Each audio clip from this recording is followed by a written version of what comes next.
the next time we greet you from Wrigley Field, we will be celebrating its 100th birthday. That's next April. It's the final home game of 2013. The Cubs try to avoid the sweep today as they take on the Pirates. It's the Hyundai leadoff man on WGN Sports. Great to have you with us. Len Kasper here from the ballpark. The Cubs will be handing out autographed baseballs. Final home game of the season. 50 losses, the most they've ever had in a single season in this park. The Pirates playing for a lot. They're in the playoffs. They're trying to lock up the #1 wild card in the National League. And it's time for our Hyundai Dealers Spotlight. The leadoff man is brought to you by your Chicago and Northwest Indiana Hyundai dealers, who invite you to come test drive the all-new Hyundai Santa Fe. Visit myhyundaichicago.com.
By your Chicago and Northwest Indiana Hyundai dealers, who invite you to come test drive the all-new Hyundai Santa Fe. Visit myhyundaichicago.com. And welcome back to the leadoff man, our final minor league report of the season. Great to have with us Rain Randazzo, the voice of the Kane County Cougars, and Mick Gillespie, the voice of the AA Tennessee Smokies. Wayne, we start with you. The Cougars, the first year of affiliation with the Cubs. The overall record was not very good, but some very good individual performances. Yeah, there were, and offensively there were a lot of good performances from the ball club. Albert Almora had a terrific season, batting close to .330 in the short amount of time. We didn't have him for too long because he battled with some injuries throughout the year, but he was just a terrific young prospect, only 19 years old. You see some of the power the Cougars had. Brock Shoulders with 18 home runs this year. And Dan Vogelbach actually earned himself a promotion to Daytona and finished the season in the Florida State League where they won a championship. So there were some good individual performances from the Cougars this year, and it's always good to see that at that first level in the minor leagues, the first full season, get those 500 at-bats for the first time and move on, hopefully, and continue to progress. In terms of the fans, what did you notice with the Cougars now being the Cubs affiliate? It was great for the area that you had the Cougars and Cubs affiliated for the first time. The Cougars had been around for more than 20 years, and finally an organization with them affiliated that they could hang on to. And to see all the great young players and to have as many Cub things as we had out there at Fifth Third Bank Ballpark this year, it really took well, and there was a boost in attendance. And I know as things go on that the fans are excited to have the Cubs there. And Mick, in terms of the Tennessee Smokies, it's been a good ride here the last few years. Another playoff appearance. The two minor league players of the year, the player and pitcher of the year, Baez and Hendricks, both with significant time with the Smokies. Yeah, it was really good. Kyle Hendricks was the guy that came over, one of the two in the Ryan Dempster trade. and was fantastic. He was, as far as pitching, he was the best in the Southern League. He led the league in earned run average, and I really feel like, had he had more innings where he could have pitched in the postseason, the Smokies would have won the championship. He was that dominant and that good, and it was tough when he was promoted. But the good thing is for Cubs fans is that he's going to be here in Chicago and he's going to contribute. And Javier Baez is a phenom, and you use that word sometimes and it doesn't pan out. But I've watched minor league baseball for 10 years.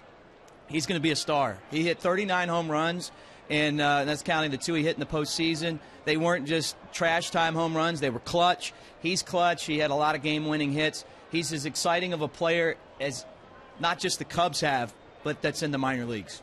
And in terms of Kane County, Wayne, it's nice to know that Theo and Jason and Jed and guys can come and take a day trip over to watch the game before coming over here, isn't it? Yeah, it's only an hour away, and if there's usually a day game here, they come and they can see the night game there in Kane County. It's really nice for the whole organization to have that closeness when you can go watch the prospects. I know they keep an eye on everything anyway. They've got TVs all over every minor league ballpark, but to have that drivability to go and watch these players, it's a big boost. And lastly, Mick, I know that the Cubs games are always on in the clubhouse and even on the scoreboard at Smokies Park during batting practice. This is the carrot, right? Yeah, well, sometimes, I'll give Len a text and say, hey, we got the game on, and the guys love it when you'll send, maybe a congratulations wish or something else when we're out there taking BP. Yeah, and we do. We watch a lot of Cubs baseball all over the stadium. All right, Mick, Wayne, thanks so much for all your great minor league reports. And we told you today the Cubs throwing out some autographed baseballs, 1,000 balls being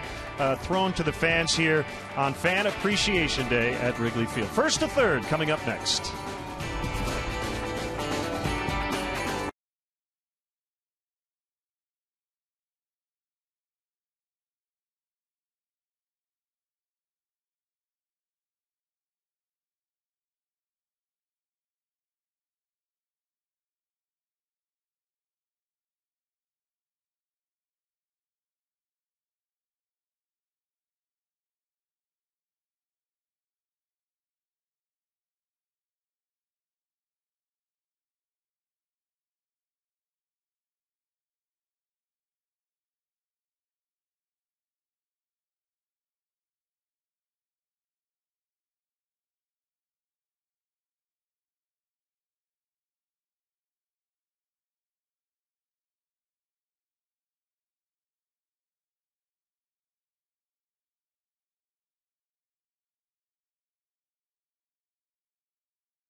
Chicago and Northwest Indiana Hyundai dealers who invite you to come test drive the all-new Hyundai Santa Fe. Visit myhyundaichicago.com. Only 5 days to go in the regular season. The Pirates still could win the division, but basically they're going to have to win out as the Cardinals have a 2-game lead, and we go to St. Louis starting Friday night. Now, first to third as we look at some of the playoff races. And by the way, the Reds are trailing in the fourth inning today, 1-0 to the Mets. Michael Wacha went 8 2/3 without allowing a hit last night to the Nationals before Ryan Zimmerman had an infield hit. And Matt Latos admits that he has battled an abdominal strain since late June. The Tigers' magic number in the AL Central down to 1. We'll have the Cubs hosting the Pittsburgh Pirates next.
Wrigley Field for the final time here in 2013. WGN Sports presents Chicago Cubs baseball. The Cubs wrap up the home portion of the schedule as they take on the playoff-bound Pirates.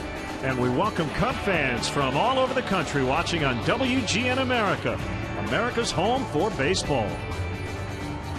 Great to have you with us, as always. Jim DeShays and Len Casper with you. Last year, the Cubs were okay, a little under 500 at home, really bad on the road, and for whatever reason, it has flip-flopped here in 2013. Yeah, surprising. The Cubs obviously having a tough year. You would figure, they would lose a lot more on the road than at home. That has not been the case this year. 30-50 now here at Wrigley Field, holding their own on the road. They've scored enough runs here. The pitching has really struggled. That 4.23 ERA, that's the second highest home ERA in the National League to the Colorado Rockies. Jake Arrieta, another audition for him for next year's rotation, a handful of starts, and we've seen some interesting things from him. Well, I really liked what he did last time out. He took a little bit off his fastball. He's keeping the ball down, had good movement, had a really good curveball, and he posted, as you see, very good numbers in that start against Milwaukee. And another question, can they finally figure out this guy before the season ends? Trying to finish the home season on a high note, it will not be easy. Liriano has been public enemy number one for the Cubs this year. 3-0 with a $124 in 4 starts. Pirates go for the sweep. The Cubs try to end the home schedule on a positive note. Now down to the field for our national anthem. Pressing at the Lowry organ as they honor America with our national anthem.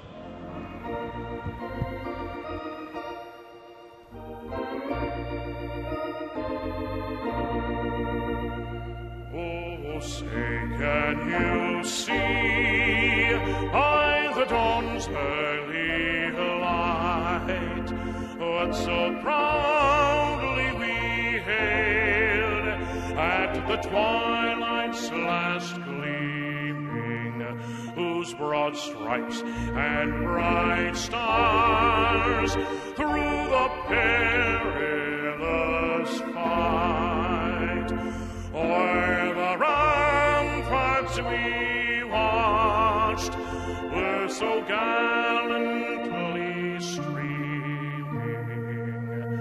and the rockets' red glare, the bombs bursting in air, gave proof through the night that our flag was still there. Oh, say does that star-spangled banner yet wave o'er the land of the free and the home of the brave?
Brought to you by Budweiser, the official beer of Major League Baseball. From shutouts to walk-offs, we've been celebrating the greatest moments in Major League Baseball for over 30 years. Great times are waiting. Grab some Buds. Honda. Visit your local Honda dealer or go to shophonda.com for current offers. And by AT&T. Find out what's possible with products and services from AT&T. Rethink possible.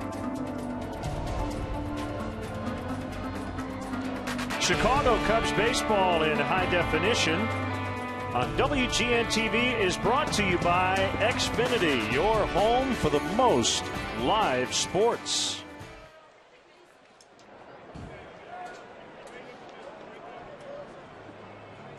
Sunny and a bit cool with the wind blowing in, and let's get today's umpiring crew. Alfonso Marquez, a veteran of 2 World Series, will call balls and strikes. Mexican native, and inducted, in fact, into the Mexican Baseball Hall of Fame back in 2001. I did not know that about Alfonso. Yeah. Congratulations. Belatedly. Keep an eye on the Nationals and Cardinals today, as well as the Mets and the Reds, who are already underway. New York leading 1-0 in the 6th. Pirates will finish up in Cincinnati this weekend. And let's get the Bucs starting lineup. Clinched a playoff spot on Monday. First postseason appearance since 1992. Starling Marte has killed the Cubs this year. He's in left in the leadoff spot. Neil Walker, the second baseman, has been hot lately. McCutchen's always hot. Morneau at first. He had the big defensive play to end the game Monday. Garrett Jones in right. Pedro Alvarez at third. Tony Sanchez will catch. Clint Barmas the shortstop, and the pitcher Francisco Liriano. Who's where for the Cubs today? Our defense brought to you by Toyota. Let's go places. An outfield of Lake, Sweeney, and McDonald. Last time Jake Arrieta pitched, he got a lot of ground ball outs. Will be handled by the likes of Murphy, Castro, Barney, and Rizzo, and J.C. Boscan making his 5th major league start behind the plate, his first starting assignment for the Cubs. And there's Arrieta. His numbers with the Cubs: 3-2, 3.94 ERA in 8 starts. Been tough to hit. League batting just $1.85 against him when he's had problems. Walks have been a big part of the issue. Last time out, that was not the case at all. He was really, really sharp in that start against Milwaukee. 2 starts ago against Pittsburgh, his undoing was back-to-back home runs over at PNC Park, a game in which he got a no decision. Cubs won that one 5-4. Nationals with a 1-0 lead at St. Louis. They're already underway. Second inning. Jordan Zimmerman and Shelby Miller. The matchup there. If the Pirates and Cardinals tie for the division championship, they will have a 1-game playoff to determine the division winner and then the wild card. It would be in Pittsburgh because the Pirates won the season series. Now, their season series with the Reds is tied. So a couple of scenarios. If the Pirates win today and the Reds lose, they would have a 2-game lead, forcing the Reds to sweep them, to continue to host them next week in that 1-game playoff. If they're within 1 or tied, essentially the team that wins 2 of 3 will get home field advantage. So in other words, the Pirates aren't quite sure where they're going to go after Sunday's game in Cincinnati. They'll either go home or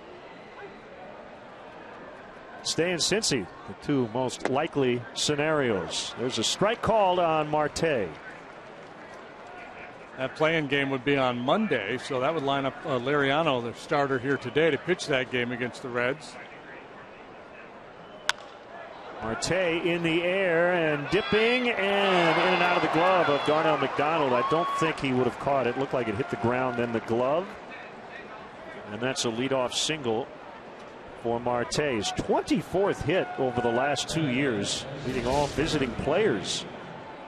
Sinking line drive that McDonald got leather on, hit him in the heel of his glove. He just couldn't corral it. Around the wrist and the palm. Marte, a threat to run. 37 steals. He's been caught 15 times.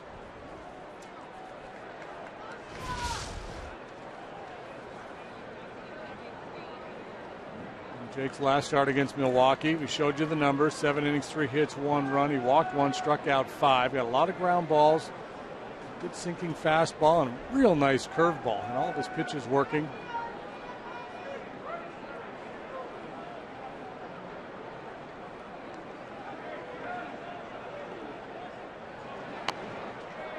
One attempt is fouled back to the seats. And my penchant to confuse you as much as possible. You know, the Pirates still could finish with the best record in the league. Wow. They're not only 2 games behind the Cardinals right now, but they're 2 wins behind the Cardinals and the Braves.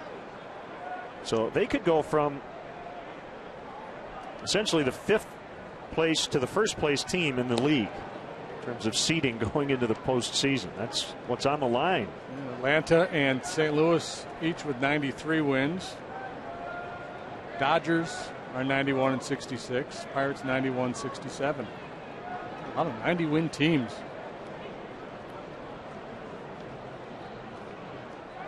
Marte takes off. Here's the throw by Boscan. Safe. Good throw, but Marte with really good wheels.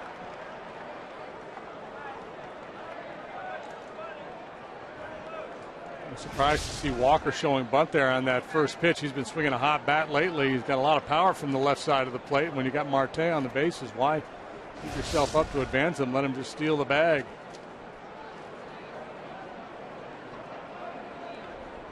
One and one on Walker, who's nothing out of 9 against Arrieta.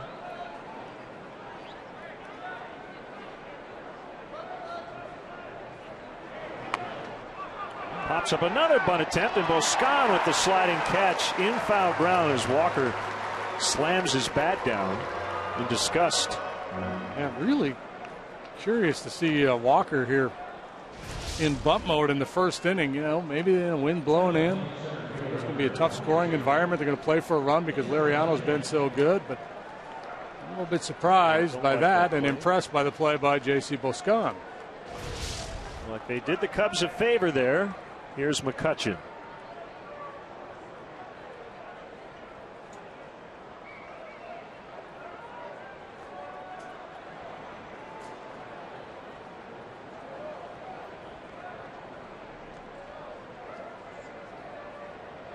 Pause by Arrieta before the pitch, which is on the outside corner at 95 miles an hour. The Cubs may have in fact gotten Marte. Good block of the bag here by Barney. The tag applied above the knee before the foot got to the base. Castro, close. Yep. Barney, it was Castro on the tag. Lifted in the air down the right field line. McDonald over, and he's got it. 2 down.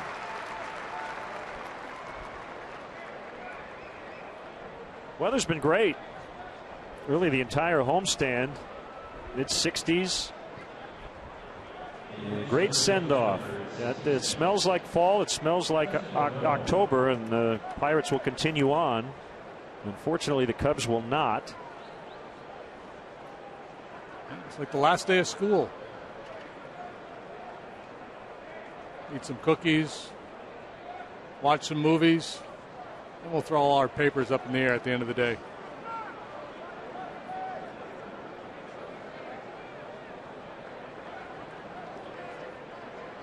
Well, that is the one thing about the Cubs' opponents here, these final 9 games. The Braves, the Pirates, and the Cardinals. Hit hard, knocked down by Castro, able to locate it, and he gets the out. Their opponents are playing for a lot, which gives these games much greater importance.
By Toyota. Let's go places. Castro, Barney, and Rizzo will start things. Donnie Murphy in the cleanup spot today. Junior Lake in left, Darnell McDonald in right. Ryan Sweeney's had a really good homestand. 3 hits last night, and he didn't start the game. Boscan gets his first start as a Cub, along with Jake Arrieta, the pitcher. And we'll take a look at the Pirates in the field. You see Marte, McCutcheon, and Jones, left, center, and right. Alvarez, Barmas on the left side of the infield. Walker, Morneau have the right side covered, and rookie Tony Sanchez behind the plate for Francisco Liriano. He's 29 years of age. He's left-handed, and this year he's been really, really good. 16-7 with a 2.88.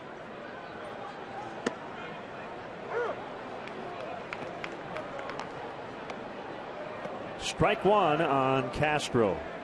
2 hits, a walk, and an RBI last night.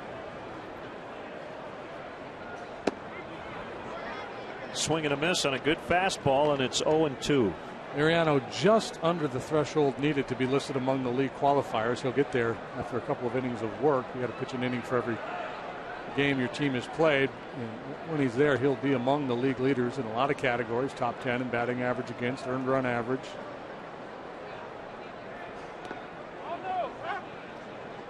He's pitched twice in this ballpark this year. 16 innings, he's allowed 2 runs.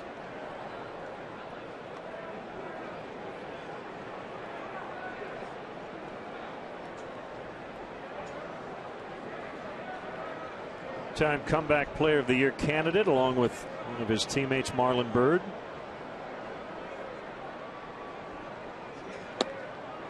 Well, left-hander in the National League has more wins. This is his highest monthly ERA, 4.70 in September.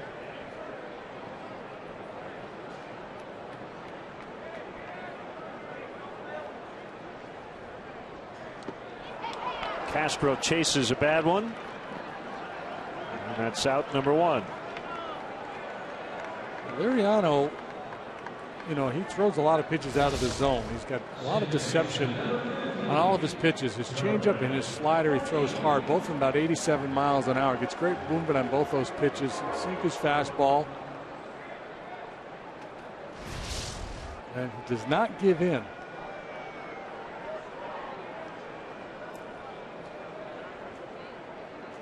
That's his 29th strikeout. 29 in the 3rd innings against the Cubs this season as Barney fouls off.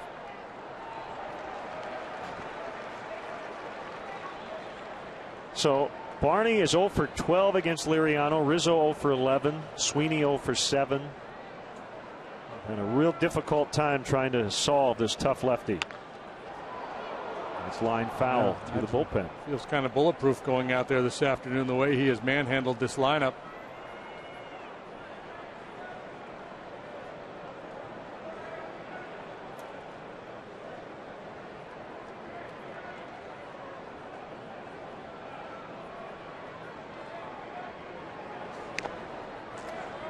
Mentioned that he would be lined up to pitch that play-in game against the Reds on Monday.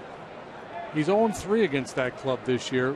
Good ERA, 3.7. You figure, you know, with Votto and Bruce, Chu, you know, it'd be a good idea to start a lefty. They hit a $120 off of him, and they have not hit a home run off of him. Well, those are guys you don't sit much ever.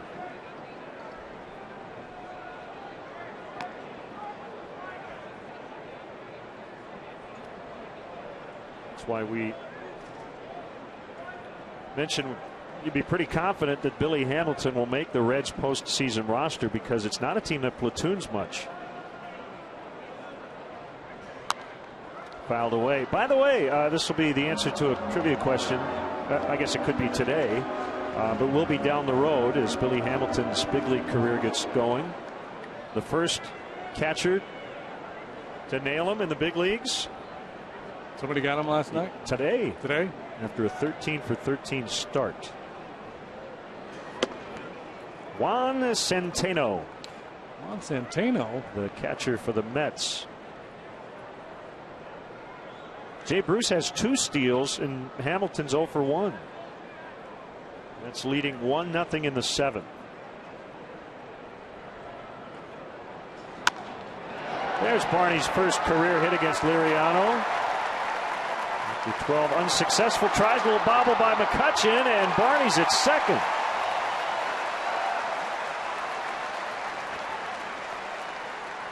Good hustle, good heads-up play, staying on that play the whole while going down the line. McCutchen a little passive pursuing this ball to begin with, then a little mishandle. Barney able to get into scoring position. Should be a single and E8. You see McCutchen kind of slowing down there in pursuit of this ball, assuming no chance Barney goes for two. But Barney continued to run hard, and once he saw McCutchen with a little bobble, he found an extra gear. That's a way to play hard. Well, Barney never did stop, but with the drop is the key part of that play. Bob Rosenberg calls it a double.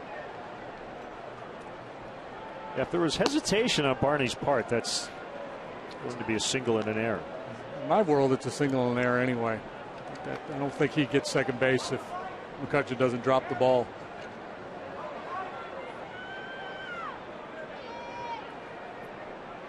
Now Rizzo, 39 doubles, the most by a Cubs left-handed hitter since Mark Grace had 41 in 2000.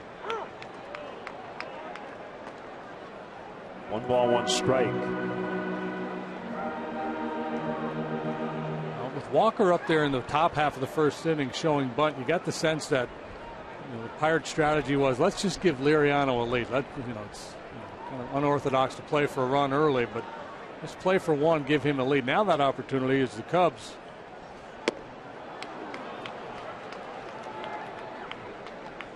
I have to feel like Liriano, if he has early success as this game goes along, will get tougher and tougher.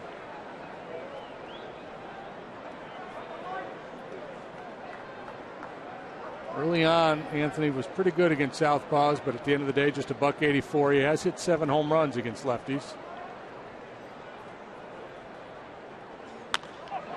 Base hit right field. Barney will come around to score, and the Cubs grab the early lead on the RBI single from Anthony Rizzo.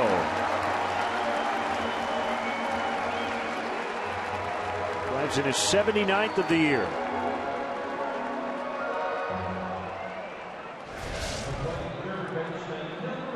Picks on not only a lefty, but one of the tougher lefties in all of baseball.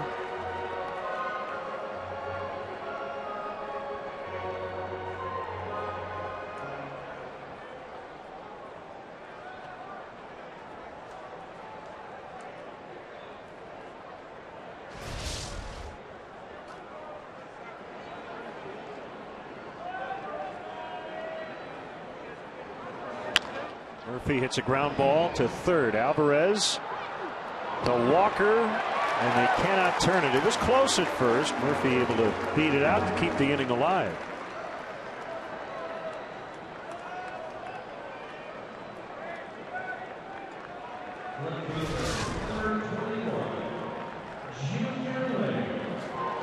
A little roll over there by Murphy. 2 long throws. And Murphy able to beat the relay.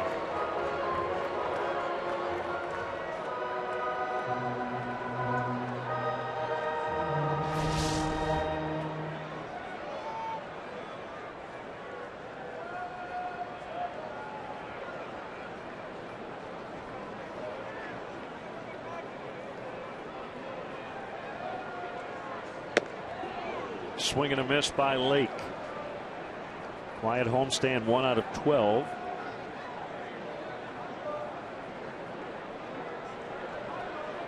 Well, we'd love to hear from you. Len and JD at Tribune.com. You can find us on Facebook. And we're on Twitter too. That's a strike. It's Twitter TOO. Not 2.0. Right.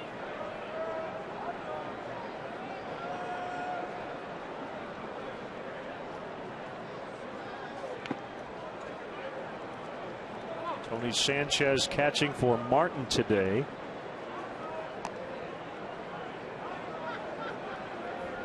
Glenn Hurdle's done a pretty good job of giving his everyday players rest, even down the stretch. I'm sure that partly comes from his experience as a manager. He's been doing this for a while. He understands a well-placed day off here and there, even in the midst of a big playoff race. Do some good in September, and he's got some depth that helps. Yeah, and he's got good pitchers. You know, so you don't feel like you have to score 6 runs to win when you got a good starting pitcher on the mound.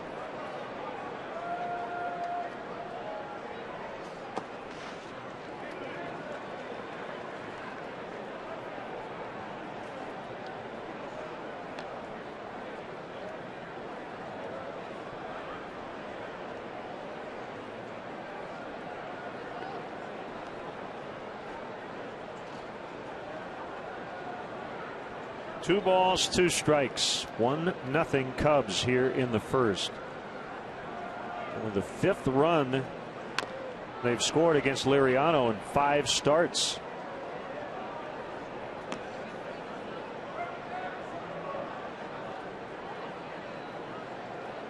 Mentioned Liriano being very good here in this ballpark this year, but on the road he's 8-6 with a 4.15, so he's been unbelievably good back at PNC Park.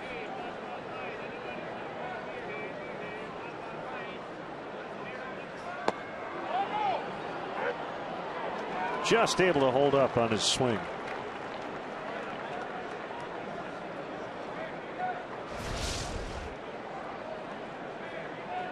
So the challenge now for Junior is if a similar offering comes here on 3-2, will he be able to lay off again?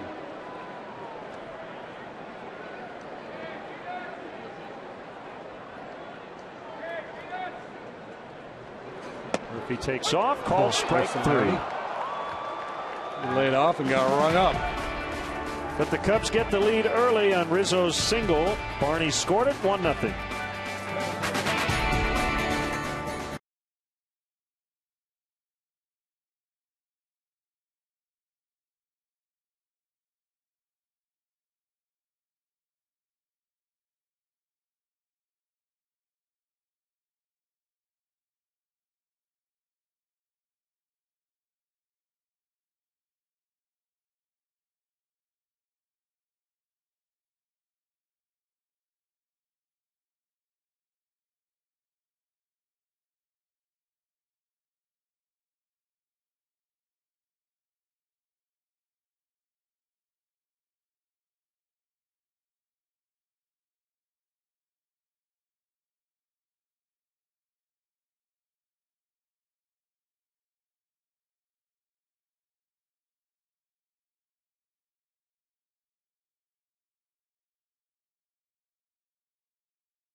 Blog at WGNTV.com, sponsored by Jeff Vukovich, your nationwide insurance agent serving the area for 34 years.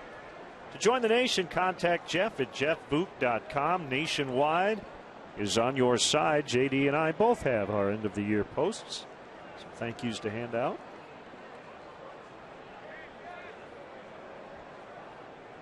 Garrett Jones in the lineup today takes a strike. Chicago area native has hit .303 in 35 career games in this ballpark.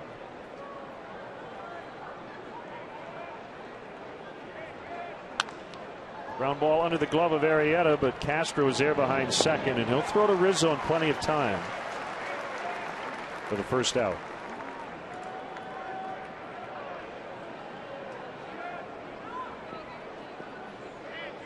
Has to survey his infield behind him, much like a quarterback. eyes the defense before calling an audible. You got to know where everybody is behind you, whether you're trying to make a play or not. So much shifting going on now. You know, pitchers are better off most of the time just letting ground balls go. There's usually somebody positioned up the middle to make a play for you.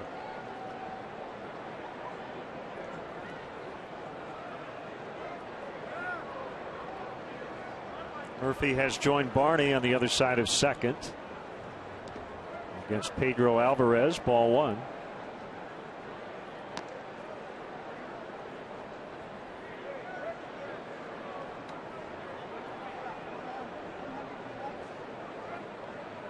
Paul Goldschmidt homered last night, is 36th. So leading Alvarez by a couple. Goldschmidt's knocked in 124 runs as well.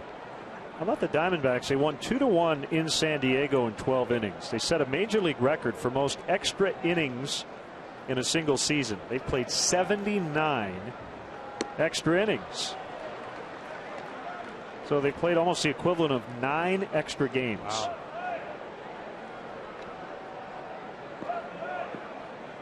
Their flag is tired. Yeah.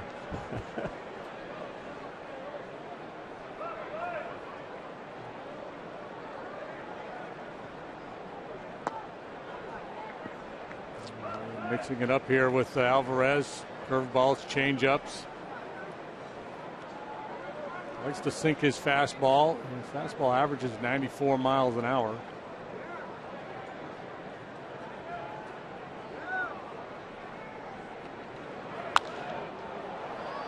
Gets under it. Shallow center. Sweeney the grab. Swing for the fences with the new Home Run Derby mobile game from MLB.com. Choose one of 32 Home Run Derby competitors, including everyone from the 2013 Derby. Available on iPhone and iPad and select Android devices. Download MLB.com's Home Run Derby game for free today.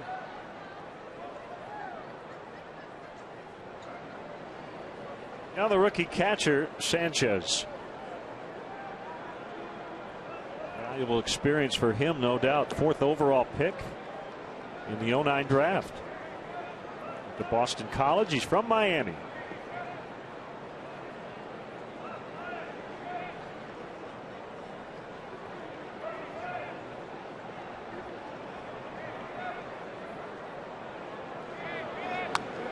Arrieta was born in Missouri but grew up in Plano, Texas. 5th round pick of the Orioles out of TCU 6 years ago. And I was just looking at the home run leaderboard in the National League. Knocked down by Arrieta. Justin Upton has 26. That places him 5th. Probably wouldn't have even cracked the top 15 10 years ago at 26 home runs. 1-0 Cubs.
If you want to manage the game along with Dale Swaim, log on to WGNTV.com right now. Click on the WGN Sports Game Zone banner to connect to all the up-to-the-minute stats and information while you're watching at home. Game Zone is sponsored by The Great Escape, pools, patio sets, play sets, hot tubs, and more.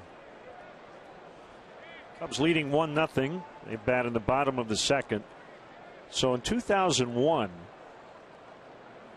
Paul Goldschmidt's 36 home runs would not have even gotten him into the top 10 in the National League. Larry Walker and Chipper Jones hit 38 to tie for 9th. The year before would have been good for a tie for 25th in the league. That's the 26 or 36? The 26. The 26 by Upton. Yeah.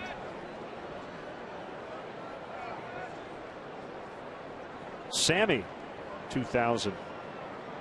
Led the NL with 50. Fair ball for McDonald. And a leadoff two-bagger.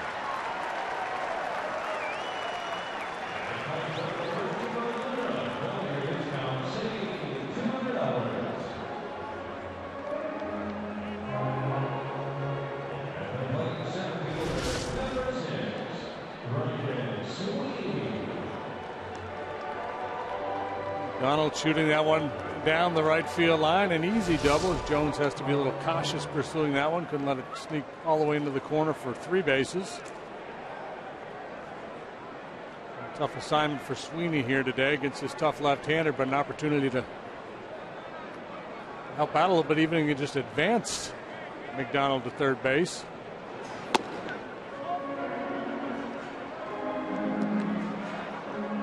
Just a few days to go in the season. You look at some of the statistical races. Michael Kadire now with an 8-point lead over Chris Johnson. In the batting race, Kadire at 335, Johnson at 327.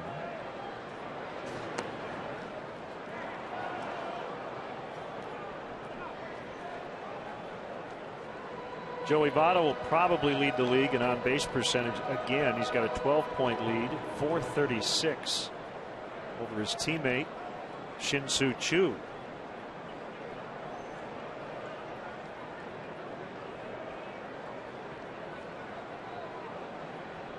Mention the home runs, Goldschmidt leading.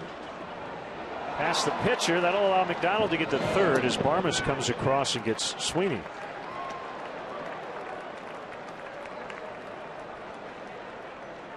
See if Boscan can knock him in.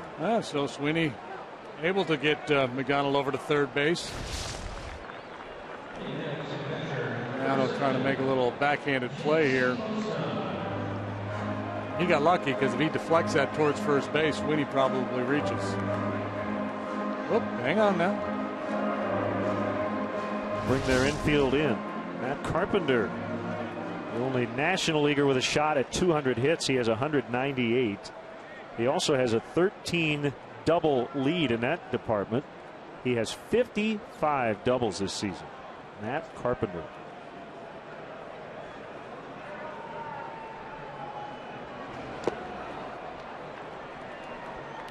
Strike one to Boscan. You mentioned this the other day. The guy's been around as long as he has. 17 minor league seasons with just a few cups of coffee at this level. You've got to be a pretty good defender back there. In 1,181 career minor league games, he's hit .223 and has slugged .304. So certainly not known for the bat. Yeah, to last as long as he has, two things: pretty good defender and really good guy. 14 years before he got his first taste of the big leagues with Atlanta back in 2010.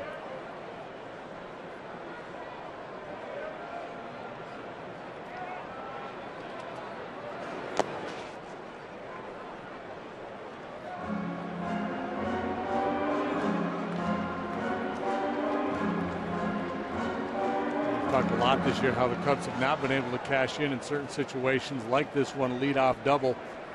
But a lot of times it just depends on where you are in the lineup and the quality of the pitcher you're up against.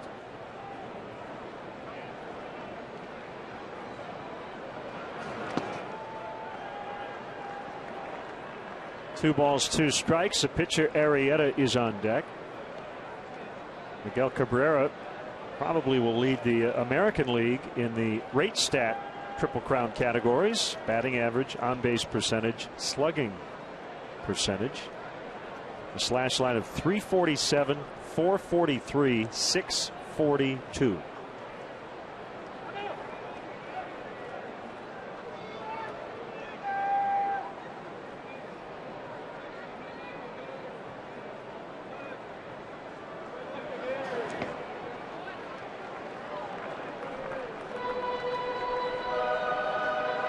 Games to go for the Rangers. Adrian Beltre has 193 hits, so he needs 7 to get to 200. We might only have one guy in baseball with 200 hits.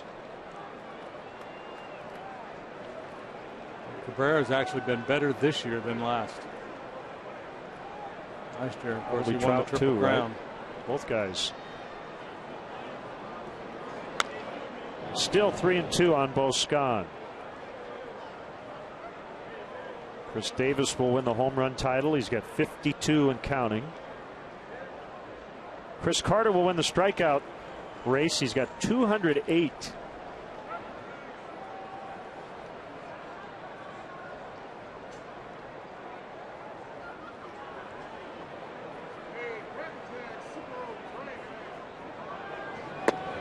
Swing and a miss. Big strikeout for Liriano.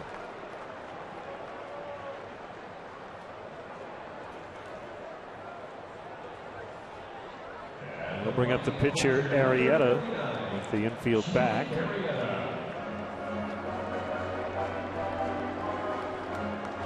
Yeah, if I asked you, to pick the top hit leader in the American League, Adrian Beltre would probably not be the first guy you'd name. Mentioned Trout trying to lead his league in walks and hits, becoming just the 5th guy ever to do that, but he's 6 hits behind Beltre. I would have guessed Rod Carew.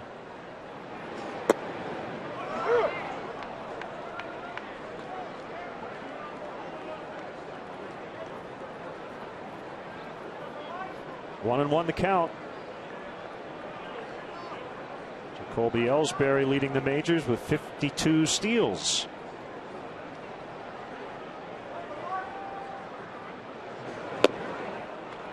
One and 2. So not all leadoff doubles are created equal. I mean, Sweeney, the left-handed hitter, then the 8 spot, 9 spot coming up. If you were to handicap the Cubs cashing this run in, you would have 15%. Still got a strike.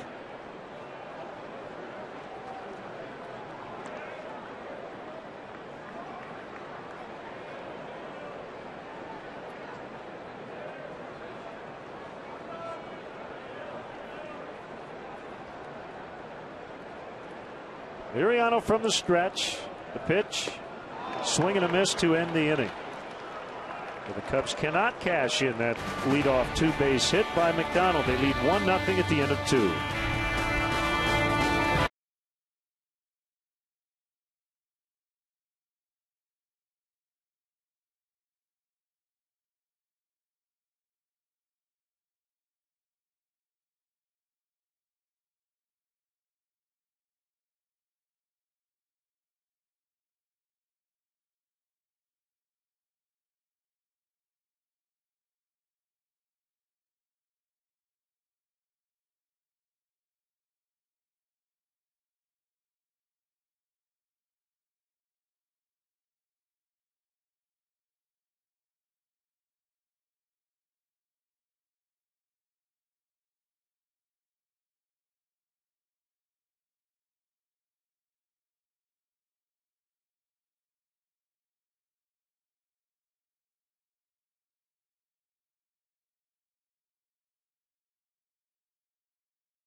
AT&T U-verse replay of the game.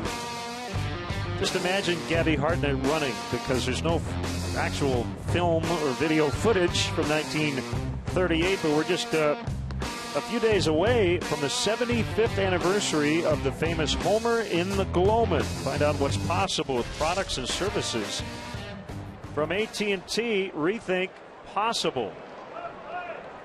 September 28th against the Pirates, over 34,000 on hand here at Wrigley Field. Game started at 2:30 instead of 3 o'clock on a dark, dank day here in Chicago. Game was tied at 5. And before the 9th inning, the umpire said this would be it. 2 outs in the bottom of the 9th. Hartnett homered off Mace Brown.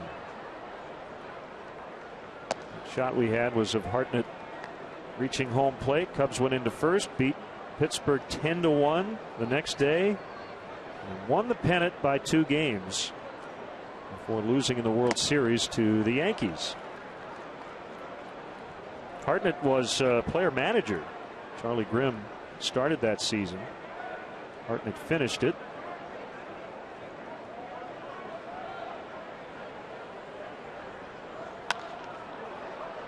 Barnes sends one in the air out with McDonald, and he makes the catch.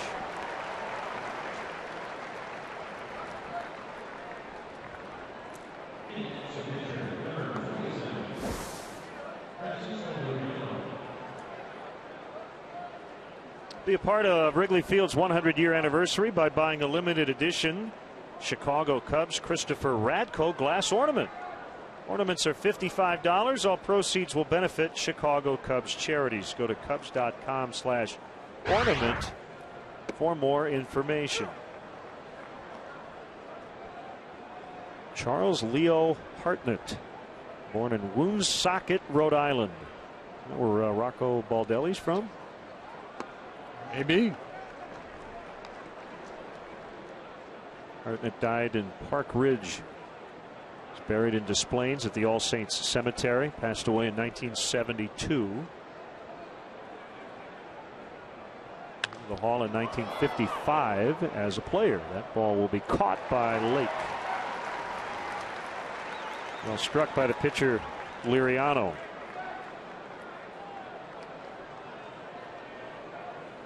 "20 years in the big leagues for Hartnett. All but 64 games in 1941 were spent with the Cubs.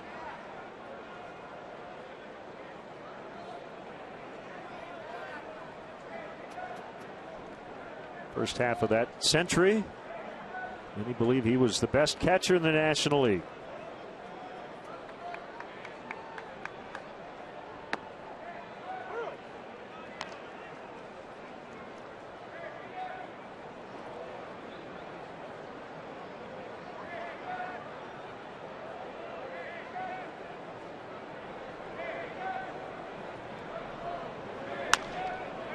Marte just continues to hit against the Cubs. 2 for 2 in this one. Yeah, Pirates have to be thrilled to get him back. You know, Tabadar was doing a nice job and will continue to get at bats, but Marte is such a dynamic player. A combination of speed and power.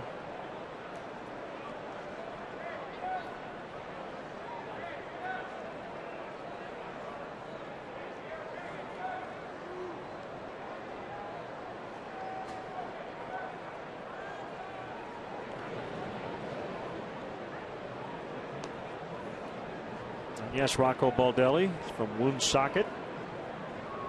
It's actually a pretty good list of guys who were born in Rhode Island.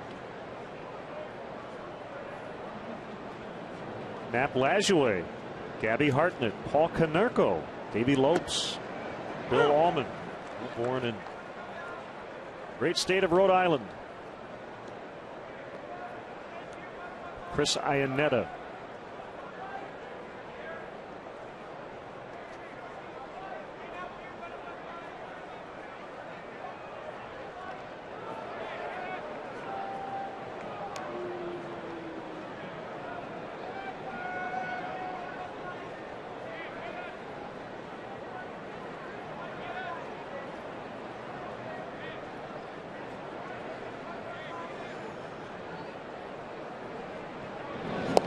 throw over there, and Marte is back.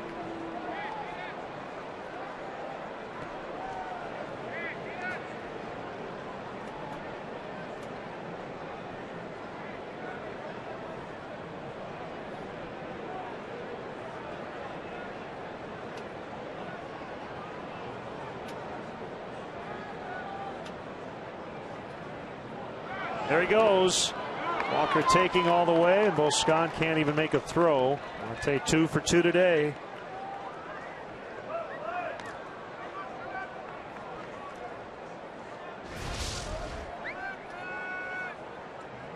Spun his wheels a little bit as he broke. It wasn't going to matter with the ball in the dirt. No chance for Boscan to make a throw. And Walker, who was up there trying to bunt first time, now with a chance to drive in the tying run. 39 on the year for Marte.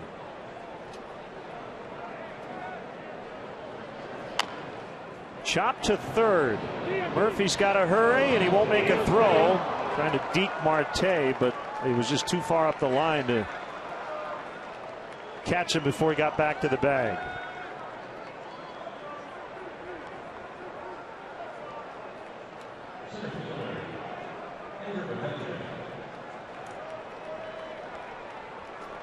Good bit of fortune there for Walker, who has been swinging a hot bat of late. He'd been in a little bit of a slump, but lately he'd been swinging it well, especially in the power department. It's just a little slow roller, but nothing Murphy could do but put it in his back pocket.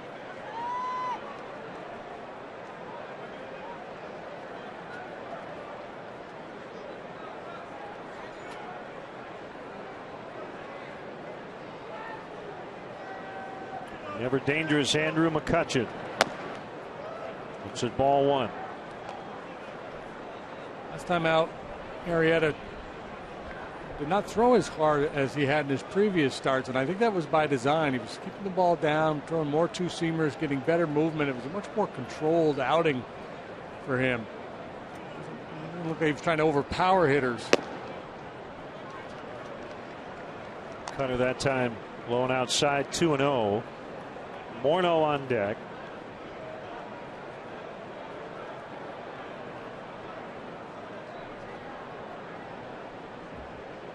With that style, it was an efficient outing too for Jake. 88 pitches in 7 innings.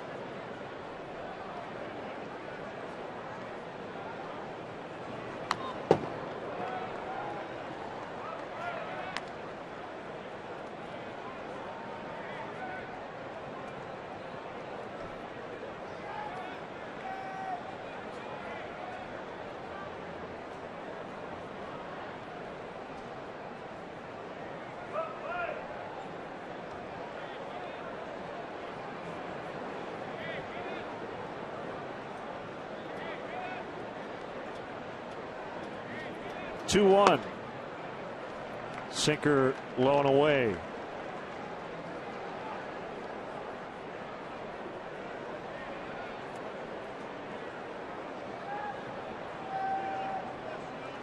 Clearly being very cautious here with McCutchen in the box.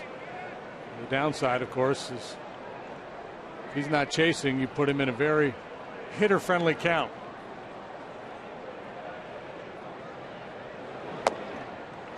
And he walked him. All this happening after 2 are out.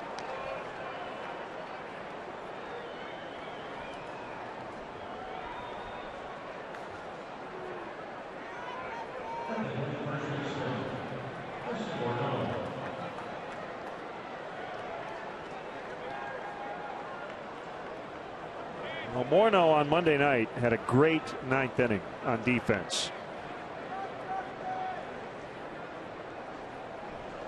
It was quite a thrilling game and a really nice play on a fielder's choice to get the second out of that inning.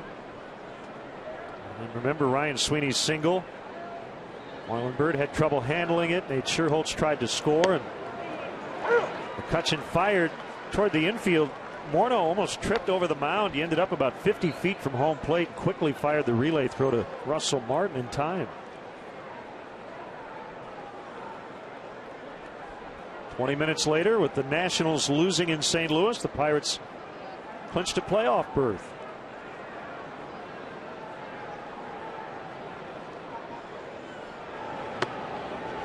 outside, 1 ball, 1 strike.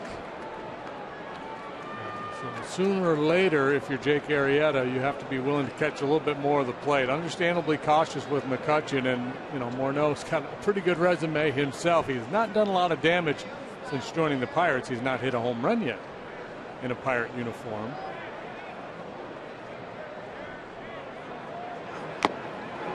Foul tip, strike 2. 1 and 2.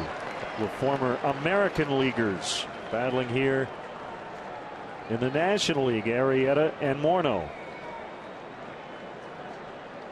We saw that low number in terms of the batting average for the Pirates with the bases loaded. They're hitting just .231 overall with men in scoring position. They've been down near the bottom with the Cubs for much of the season in that category.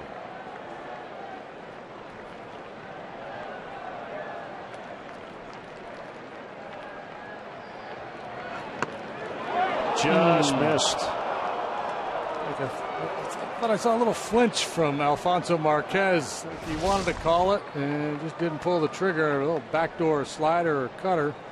It was off the plate. A good call.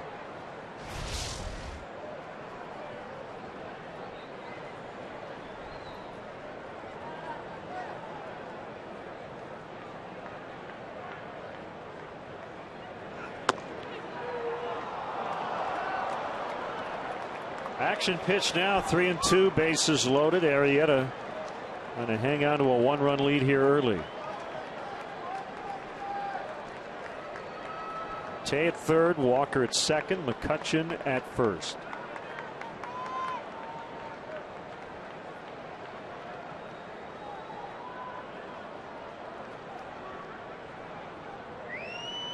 There they go. Here it comes. We'll do it again.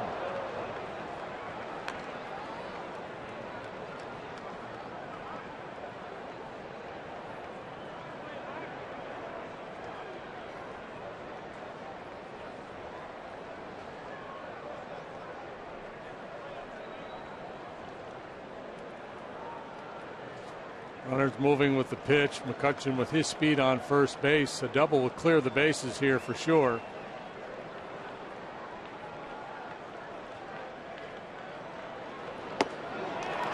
And a tie ball game as he walks Morneau. Back-to-back walks. And it's 1-1.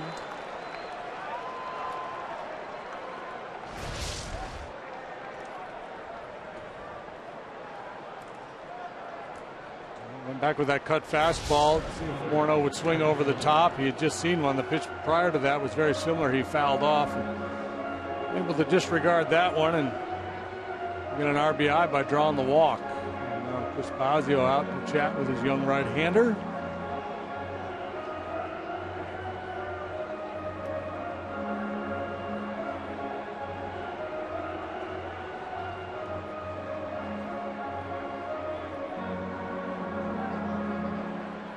Chris Bosio out for a visit, and it will be the left-handed hitting Garrett Jones with Pedro Alvarez after him.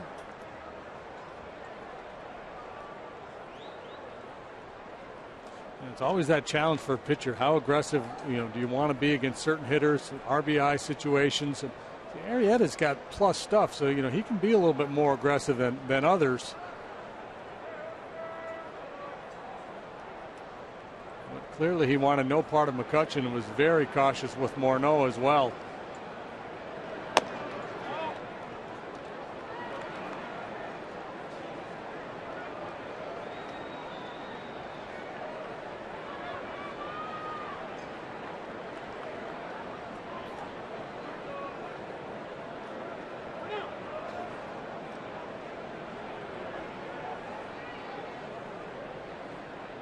Back-to-back singles, followed by consecutive walks, and allowed the Pirates to tie it up.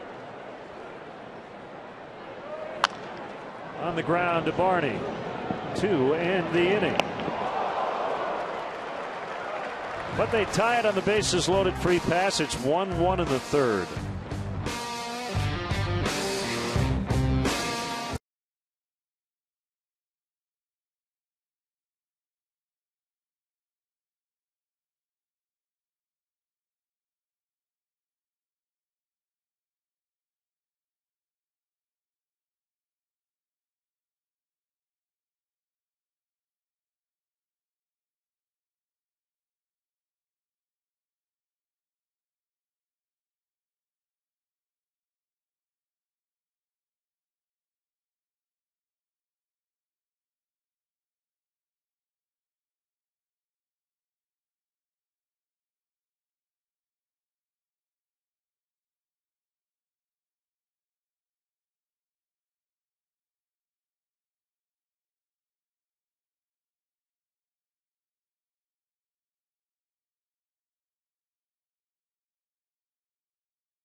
Sponsored by Illinois Bone and Joint Institute. IBJI, helping you move better so you can live better. Visit IBJI.com. One note, Arodys Vizcaíno will pitch in the Instructional League, not in the Arizona Fall League, so the Cubs can more closely monitor his work.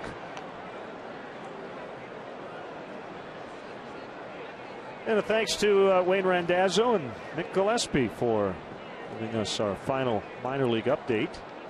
Great to have Randy Wayhofer, Robbie Aaron with us. Top 4 Cubs affiliates. They did great work on the leadoff man all year long. 2 strikes to Castro. 1-1. We're in the 3rd.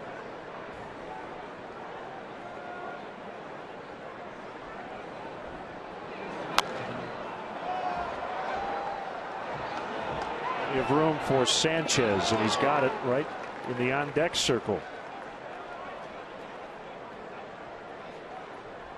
So the Mets-Reds game going to the bottom of the 9th. It remains 1-0. There's 4 hits for each side in that ball game. Daisuke Matsuzaka pitching for the Metropolitans today. 7 2/3 of shutout baseball. Latos really good again for the Reds, but right now he's on the wrong end of that decision.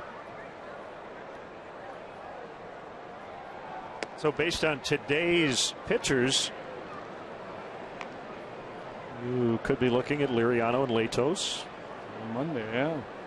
I think it will be Tuesday. Tuesday? I think so, and I think the American League game is Wednesday. Oh, that's right. I was thinking in case there had to be an extra game to get to the play-in game. Yes, if there is an extra game, it would be the Cardinals. But the play-in game is Tuesday.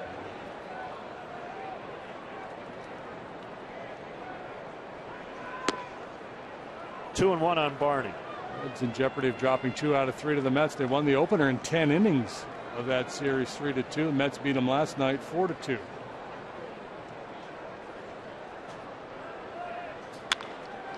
Sharply hit grounder that gets through the hole on the left side. And Barney's got a couple of hits today after starting his career 0 for 12 against Liriano.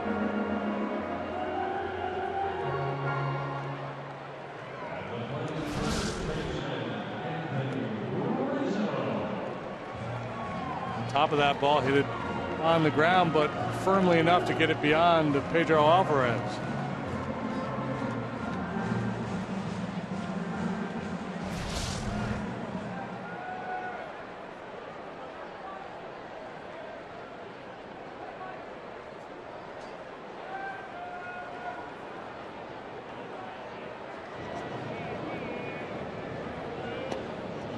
Pirates got another shift on here. There's different variations of the Rizzo shift. It looks like they're keeping Alvarez on the shortstop side of the bag.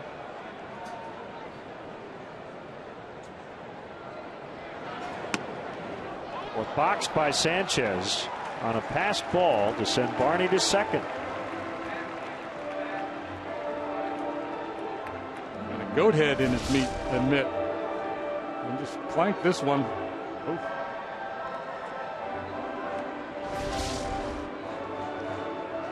That'll force Alvarez to play over it basically where he normally would play with a runner at second.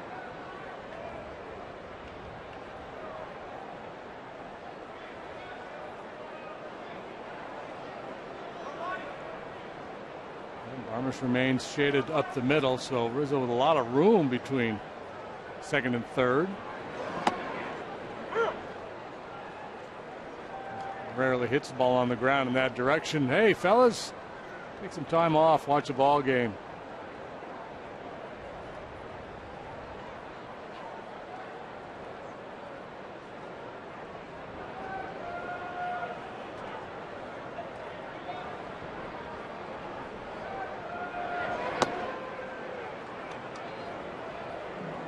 It's 2-1.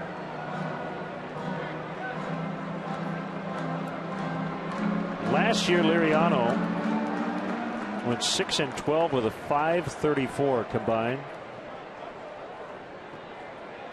Twins and White Sox.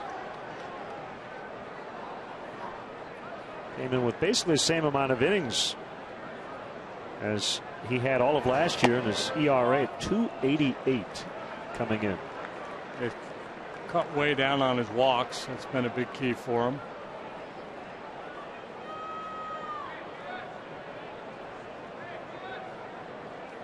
The Pirates signed him to a 1-year deal plus an option. They originally had given him, was it a 3-year deal? With a lot more money, but then he got hurt. They restructured the deal, and it's proven to be a great one for Neil Huntington and the Pirates. Non-pitching arm. That deflects off of him, and Alvarez will not make a throw. Looks like Liriano is okay. So Barney and Rizzo have combined to go 4 for 4 after 0 for 23 against Liriano coming in. First and third, only 1 out. Discovered his kryptonite.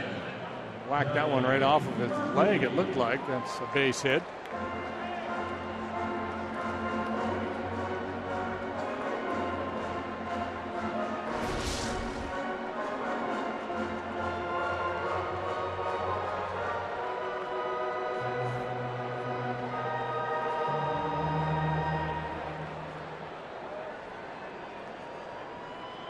Liriano's been a pretty interesting guy, an all-star in 06 with Minnesota, had a 2.16 ERA that year, 121 innings, finished third in the Rookie of the Year balloting. Tommy John surgery after the year, missed all of 07, threw a no-hitter with the Twins 2 seasons ago at the White Sox, and had shoulder issues. We have seen him this year at his very best against the Cubs. That's a strike on Murphy, 1-1. Yeah, and this is the guy when he first came into the league, everybody thought they were going to see for the next decade. Of course, injuries played a major role in that not developing. But just, 29 years of age, he still has some prime years in front of him. Signed originally by the Giants in 2000.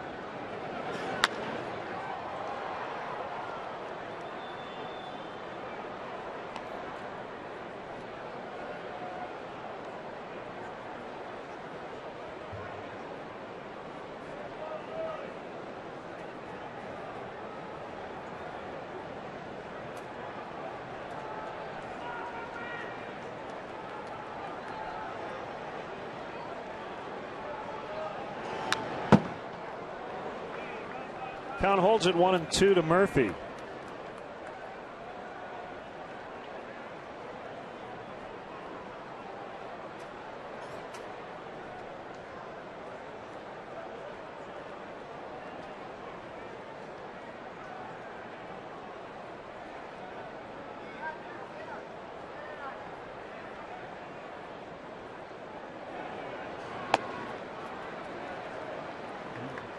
Through that one, changeup. He has, Dale refers to as a power changeup. 87 miles an hour with good biting action. Some guys just kind of float that changeup up there, but his a lot of times just looks like a good sinker.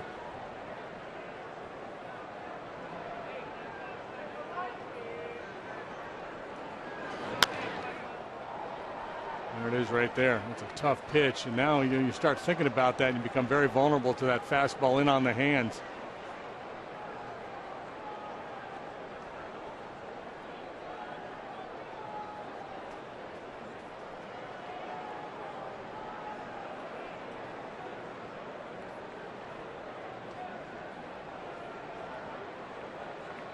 Another 2-2 to Murphy. He's run it full.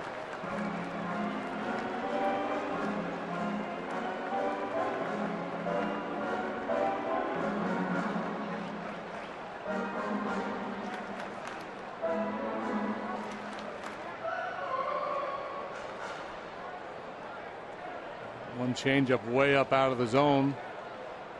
For the most part, he's been able to keep the ball down. And Murphy coming into this at bat, he's looking for something he can elevate. Keep the ball off the ground, stay away from the double play. So it takes off, swing and a miss. Anthony will get the bag, but now 2 outs.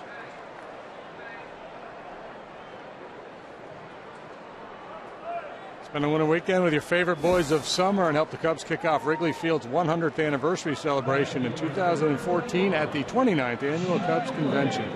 Hotel packages and weekend passes are on sale now. For more information or to purchase rooms, and convention passes, visit CubsConvention.com. 50 to 60 current and former Cub players and coaches are expected to be there. We'll be there. Always a great time. Second year at the Sheraton Chicago Hotel and Towers. Big aggressive swing there by Junior, and I think you got to be a little more disciplined against a guy like Liriano. He's just not going to challenge with that fastball very often. You got a couple guys in scoring position. Good line drive single, get the job done here.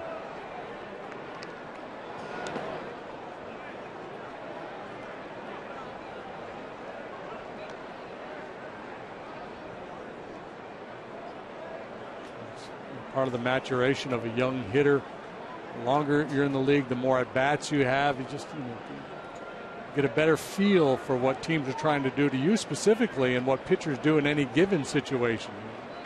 Again, Liriano, a guy who we've seen in the past, he's not afraid to walk people. He does not want to give in. Change up, swing and a miss. And it's 1-2.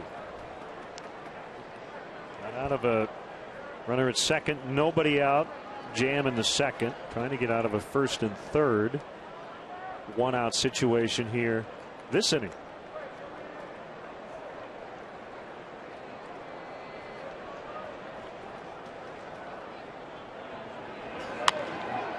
A pop up, but Walker will make the catch in shallow right. Cubs strand a couple in scoring position. It's 1-1.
Of the season. The Cubs off to St. Louis for the weekend.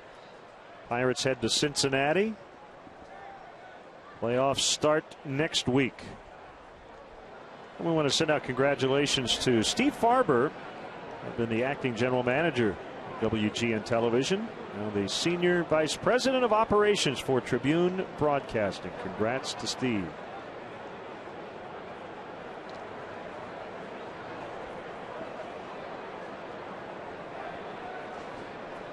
Happy 30th birthday, Tony Kwasny. That's from Kathy and Joe.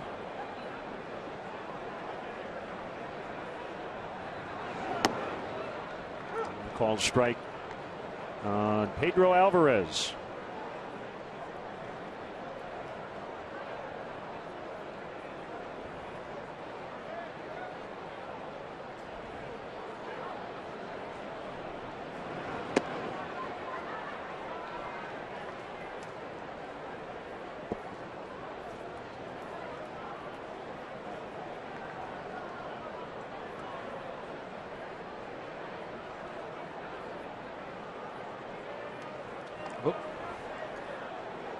good changeup. He's thrown a couple of good changeups today. He doesn't throw that pitch that often. Then if he could develop a real good feel for that changeup to go with his plus fastball and curveball, then he'd really be dealing. It's kind of a hit or miss pitch for him right now. Lined and whiffed by Castro. Alvarez will end up at second, and he's going to third. And he's going to make it. So Castro couldn't catch the liner, and then Lake missed. Castro's a cutoff man. And a little misplay in the outfield as well, all contributing to Pedro Alvarez ending up on third base. Sharply hit for sure. He thinks he's lined out. You see him hesitate a couple of steps out of the box. The last time he slowed down. He's a big man, and he was moving pretty good here. Castro just whiffs on it. He might even deflected that a little bit. I think it did hit But his still, glove. I mean, off his glove, and it still manages to make its way all the way to the warning track. Inside on Sanchez.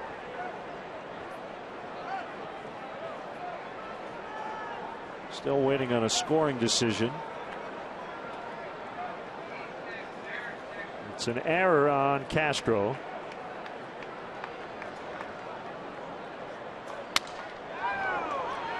Starlin backpedaling, makes a grab, so they get Sanchez. A Bronx cheer from the fans here. And then in the outfield, Lake misplays it as well. And none of real sense of urgency throwing that ball back in. And 3 bad plays on that one play. Castro and Lake. Lake has not been assessed an error, but I think you could deserving. I think deserving is the right term. He should have gotten one. Infield still in. It's Barmas, key batter for the Pirates and for Arrieta, because the pitcher is on deck. If you get him, you feel like you got a good shot to get out of this inning.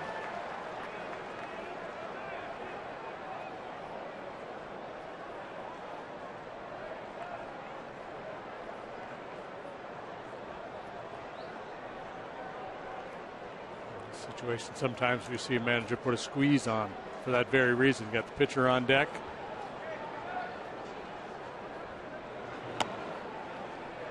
How much confidence do you have in your 8-hole hitter and being able to drive this run home? I don't know what it is, JD. There have been a few instances here in the second half where Castro has misjudged balls, kind of hit right at him. About 3 line drives he's whiffed on.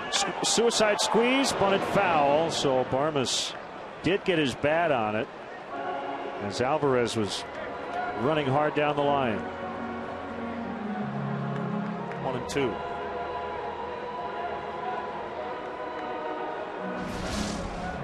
Well, they took their shot, and Barmas had a pitch. He just couldn't get the head of the bat out in front, and maybe just a little late getting it down.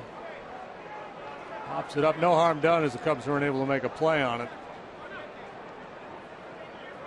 The pitch was down right where you'd want it, but his bat was way down.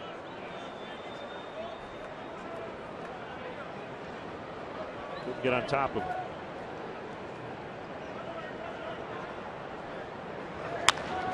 Line caught by Murphy, double play.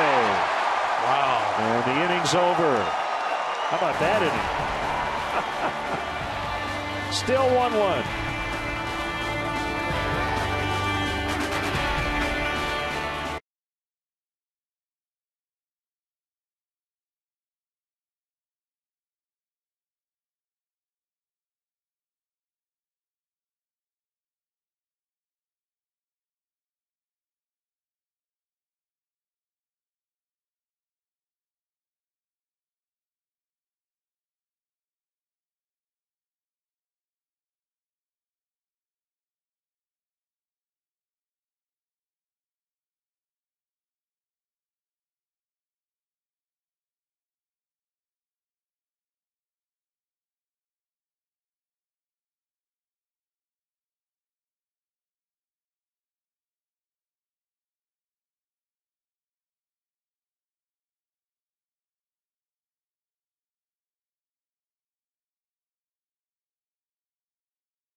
Gary Crawford was a good friend to us here at the ballpark. Had done a lot of stats work on visiting television for many years. Gary passed away last week after a heart attack. Worked with and promoted Negro League stars in the Chicago area. A huge hockey fan. He and I corresponded a lot. He's from Montreal, and we will miss Gary Crawford. Condolences to his girlfriend Lori and all of his many good friends and family. Crazy play to end the inning, and it was a crazy inning. One line drive was not caught, and this one was turned into a double play by Donnie Murphy. A heck of a play. You get Arrieta off the hook, and Castro and Lake off the hook as well. Strike called on McDonald. A 1-1 tie here in the fourth.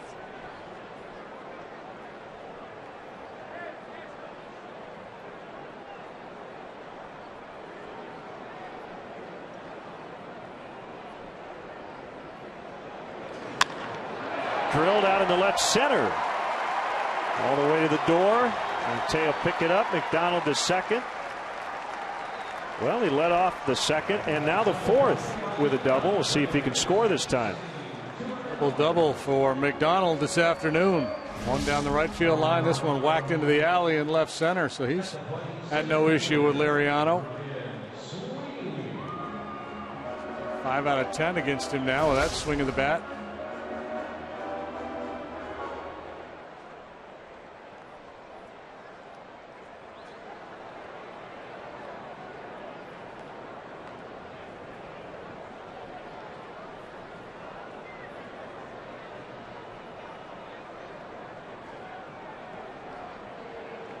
Sweeney grounded out to short for the first McDonald leadoff double.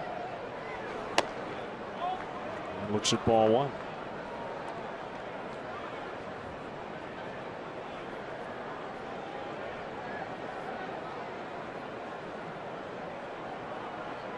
Final in Cincinnati. The Mets hang on to win 1-0. Matsuzaka beat Latos. LaTroy, I'm going to pitch forever. Hawkins with the save for the Mets.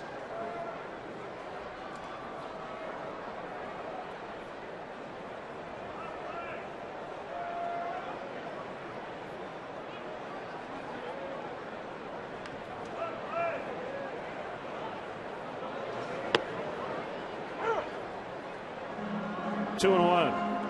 Meanwhile, the Cardinals lead the Nationals 4-1. Middle of the seventh in St. Louis. So there's the updated standings. The Reds falling 3.5 games behind with that loss this afternoon. And still, they could finish in first.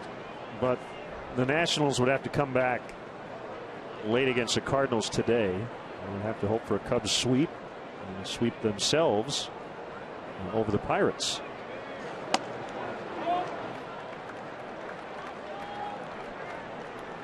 Boston is in Colorado right now. And because of interleague play going from opening day all the way to the end, Detroit and Miami will finish up the season down in South Florida. Ground ball to short again. The throw to third. Out.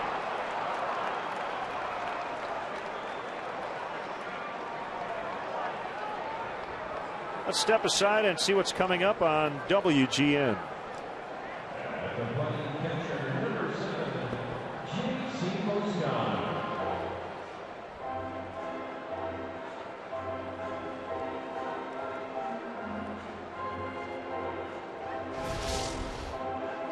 Well, the rule of thumb is if the ball's in front of you, stay put. Ball's behind you, go. That's a tough read for McDonald. And again, not considered a good baseball play, but given what happened last time and where they were in the batting order, you kind of understand why you might be a little overly aggressive there.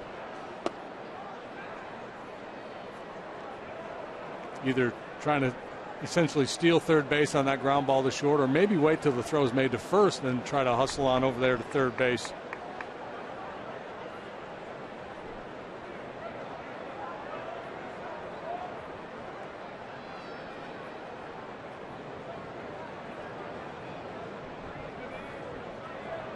Liriano's 1-0. Boscan missed it. It's 1-1.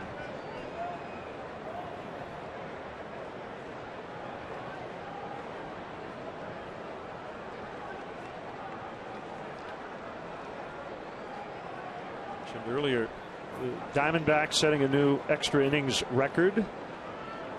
Major League Baseball has set a new record, 239 extra inning games. Set the new record last night.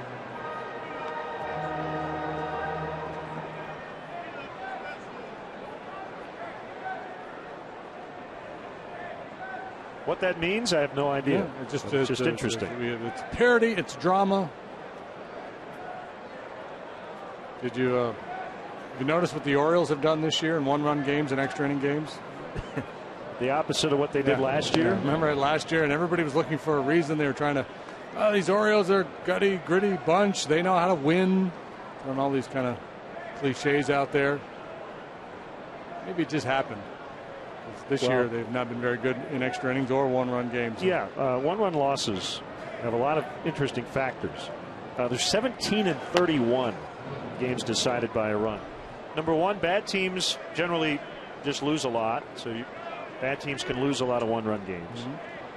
Good teams win a lot. So good teams will probably win a lot of one-run games. Sometimes really good teams beat everybody by more than one run. And when they lose, they barely lose. Yeah. And bad teams, vice versa. When they win, they don't blow out people. So it's just hard to put your arms around what that means. Yeah, because last year the talk out of Baltimore was, they got this magic. They just know they're going to get into extra innings. They know they're going to win. Bullpen, buck, all of that stuff. Yeah, there was a lot of that. And that, maybe there's a little bit of a team is kind of riding some wave of emotion, and their guys are good in those situations. But I still think it's mostly just luck and happenstance. Boscan strikes out. If you're really good at it one year, you're probably not going to be very good at it the next. Regression to the mean.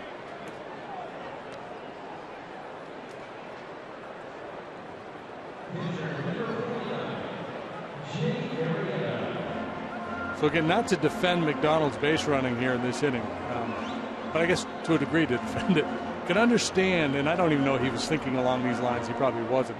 Why you might be overly aggressive in that situation, given where they were in the batting order.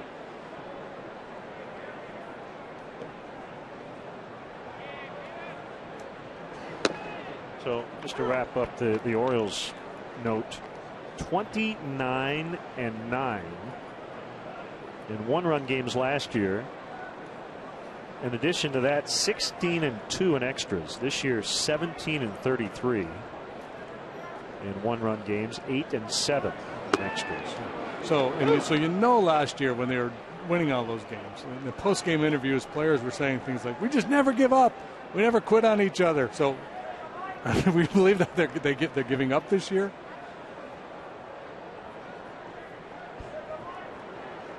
Yeah, we just decided not to try as hard this year. You definitely retroactively sometimes attach meaning to certain random things. Well, Liriano gets out of this one as well. Still 1-1.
Home from Comcast.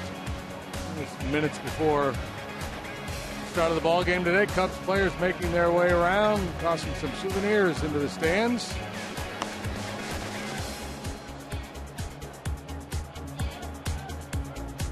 And the front office staff also went up to the upper deck to pass out the baseballs. And I guess I didn't know this. At the Cubs Authentics kiosk and at the fan services booth, they have an autograph guide for those signatures that you can't quite read. Oh, that's clever. Which is very helpful. Get peace of mind with Xfinity Home, the total home security and home control solution that keeps you more connected to what matters most. Underway in the fifth in a 1-1 tie. Yeah, I remember as a kid getting Willie Mays up in Montreal and telling my buddies, that's Willie Mays. And they look at it and go, no, it's not Willie Mays. That doesn't look a bit like Willie Mays.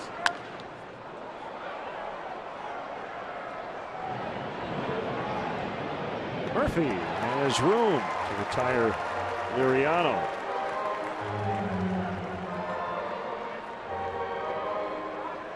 Well, the next time we are here doing Cubs baseball will be April of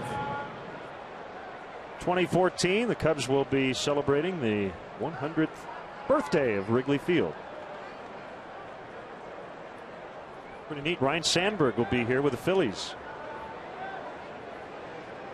We'll start the season in Pittsburgh on March the 31st, and the home opener Friday, April 4th.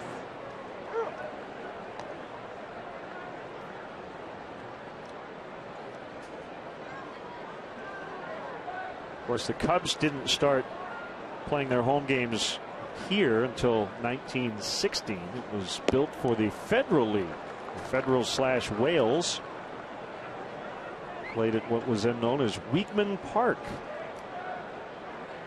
Became Cubs Park in 1920, Wrigley Field in 1926 after the Wrigley family bought the club.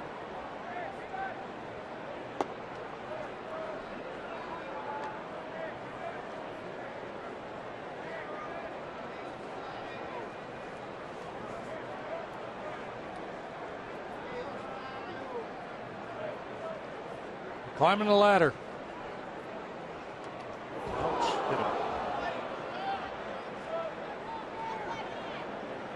He's on for the third time. Stole second each of his first two times on. I suspect he'll be inclined to try to steal second again this time, trying to go up with a fastball for a swing and miss, and the ball just runs in on Marte.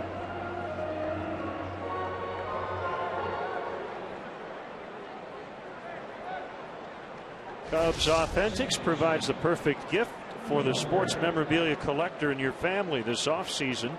Visit Cubs.com/authentics to bid on weekly auction items, including MLB authenticated game used baseballs, jerseys, bases, and more. For more info, call 773-404-4753.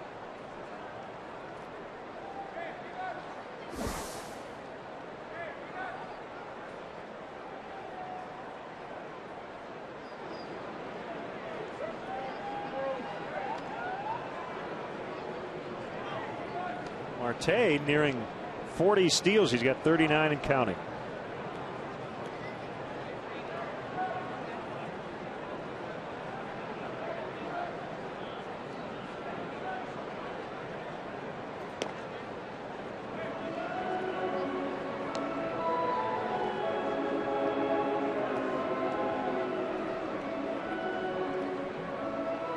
Protecting that right hand that had him on the disabled list.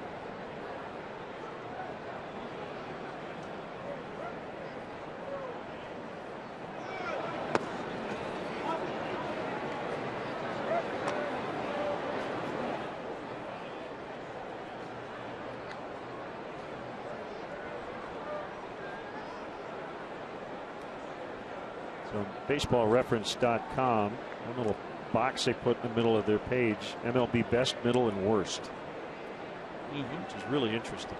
Teams and individuals. Walker, a high towering fly ball out to Lake. The Red Sox averaging 5.16 runs per game, best in baseball. The Miami Marlins 3.19. How about that? 2 full runs difference. The Braves have allowed a 3.39 per. The Astros 5.26 allowed.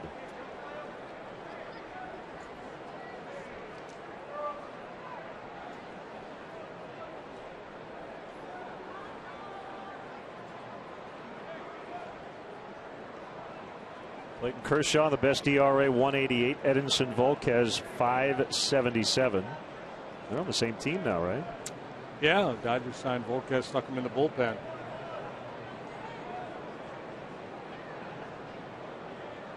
Stuck in the middle, Kyle Loesch, 351.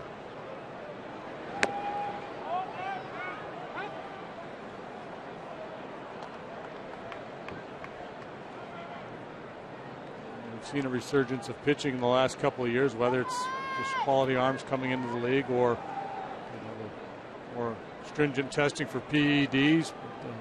Offenses are down, pitching is up. We were talking earlier about the home run totals back in 2000, 2001. I wonder what Loesch's ERA would have been good for back in the day. Maybe top 10. Let's find out.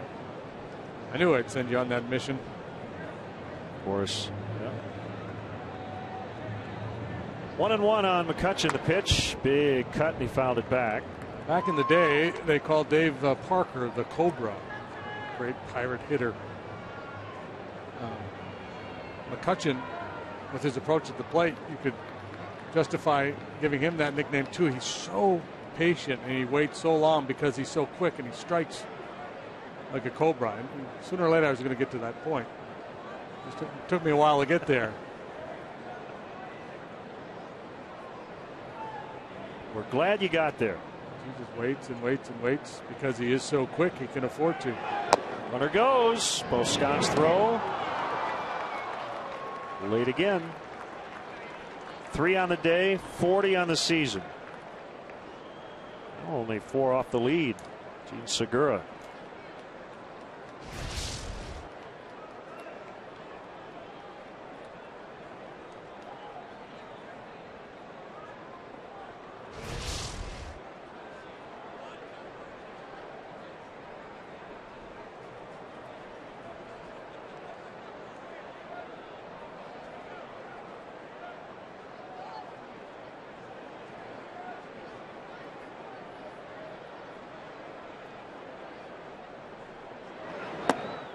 Three and 2.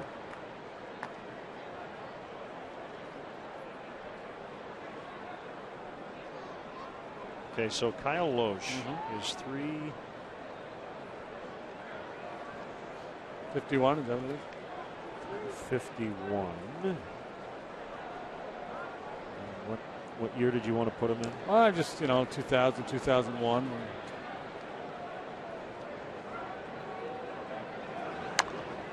Tap back to the mound. Arrieta will get McCutchen to end the inning. I'm working on it. Let's put it that way. 1-1.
Starling Marte with the game-winning homer Monday night. He's had an impact on this one for sure.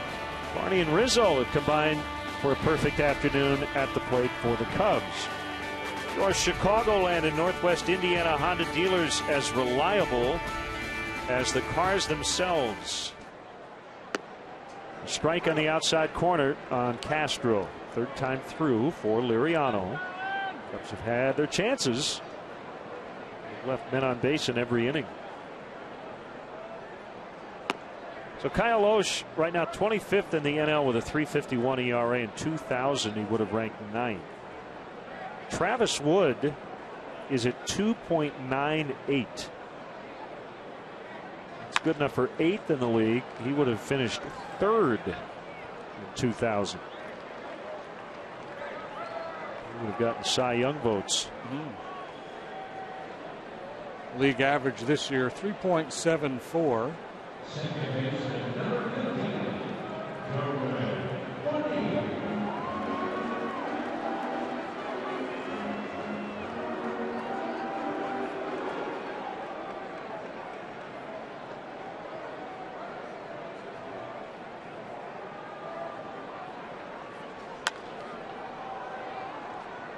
McCutchen calling for it and catching it.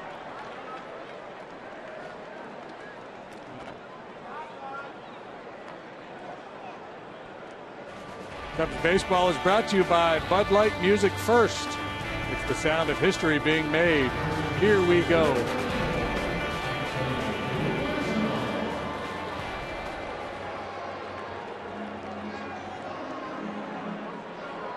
Cubs trying to avoid being swept at home in a 3-game series against the Pirates for the first time since 2000. The Reds losing, the Pirates trying to put a lot of pressure on Cincy. With a win today, Pirates would go into that series having to win just one to host the wild card game.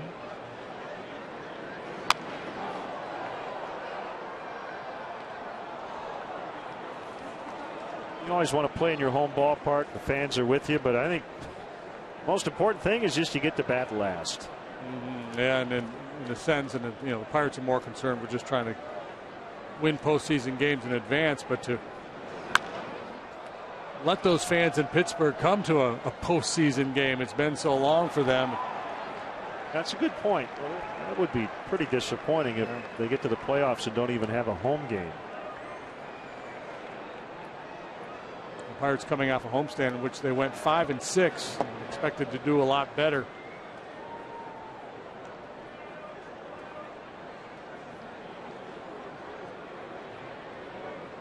Took 3 out of 4 from the Cubs, but lost 3 out of 4 to San Diego, and then 2 out of 3 to the Reds.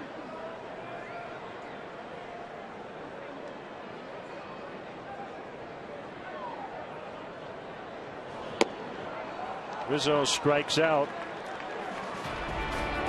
And a quick 1, 2, 3, 8 strikeouts now for Liriano.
Cubs Ford upcoming schedule, the final series of the season, and we'll have game 2 from St. Louis right here on WGN. Edwin Jackson and Joe Kelly, Saturday night.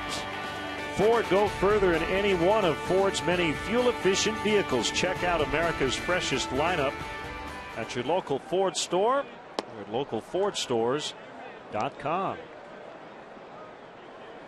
And on the right is John Walgren, WGN's Chicago Bulls television producer.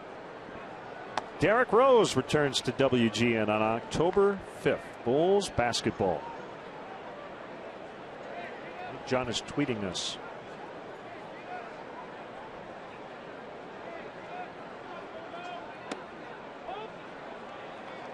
(3-0) on Morneau.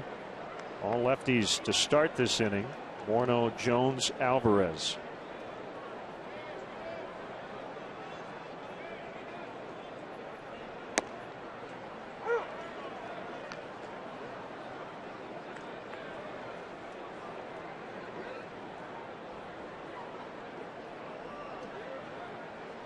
That's a Peregrine Falcon right there.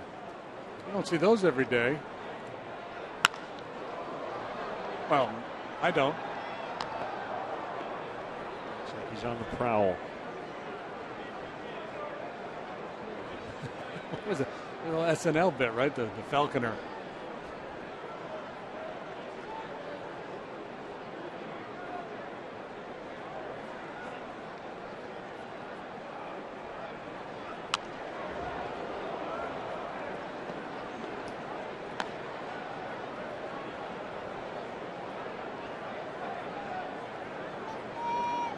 Out hitting the Pirates 6-3. Being tied at 1.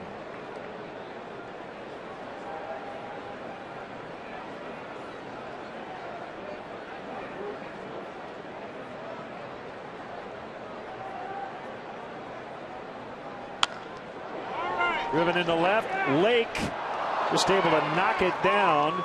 Morneau is going to try to get to second. And Junior airmailed it. It's not been a good day for the rookie in left today. Yeah, Morneau indecisive as to whether to try to stretch that one to second base or not. Ultimately decided to go for it. It'll go as a double. Lake doing a nice job. He's keeping it in front as he leaves his feet. If you can't catch it, at least knock it down.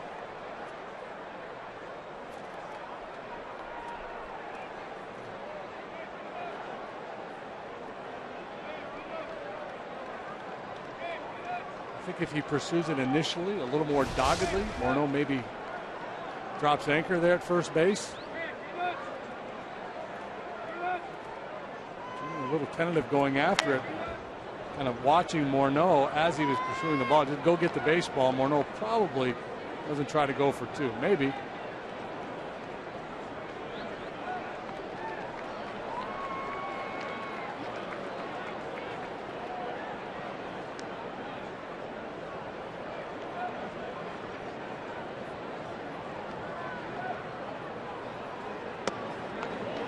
Situation where the Cubs have found themselves a couple of times but failed to cash in after leadoff doubles by McDonald in the 2nd and 4th. Pirates a little different spot in their lineup, more dangerous hitters here. A chance to give them the lead.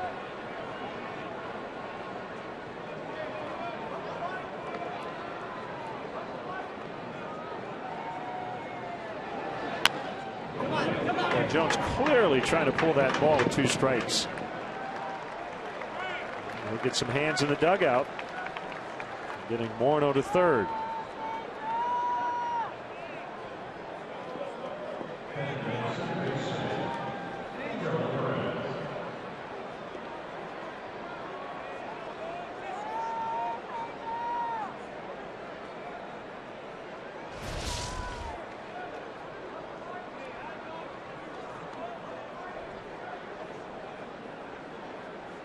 It's a changeup from Arrieta, and it's not a bad pitch. It's moving down out of the strike zone. He somehow manages to beat it onto the ground and get Morneau over to third base. Infield in now for the Cubs.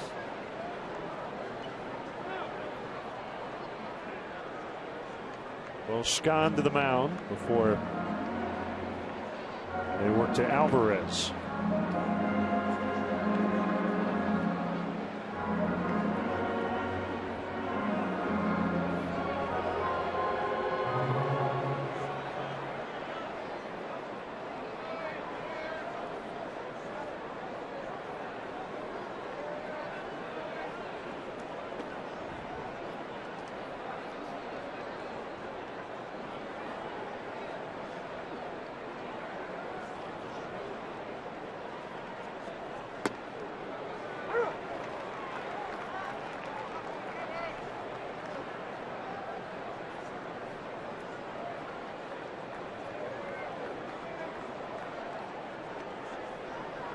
Alvarez 3 RBIs away from triple digits.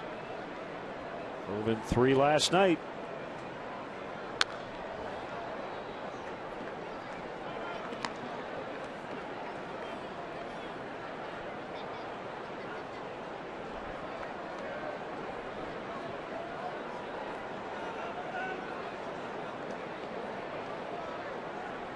If ever there were a time for your first strikeout of the ball game, this would be it. 0-2, a guy who swings and misses a lot. Go ahead, run on third base.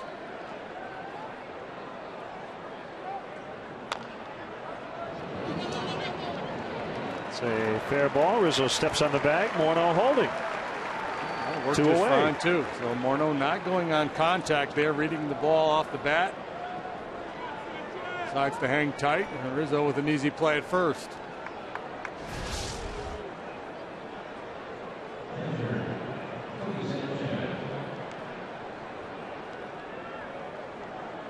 See Alvarez peeking back over his shoulder to see if Morneau had taken off on contact, looking for that RBI. Responsibility now falls to Sanchez.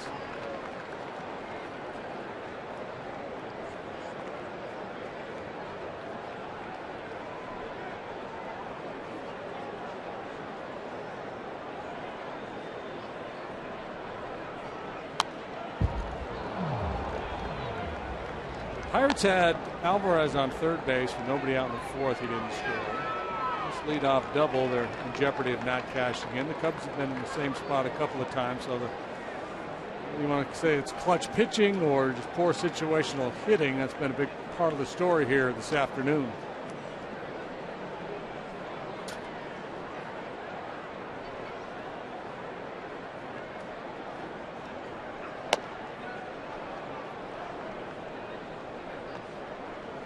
Hard to believe Arrieta does not have a strikeout. 2 outs here in the 6th.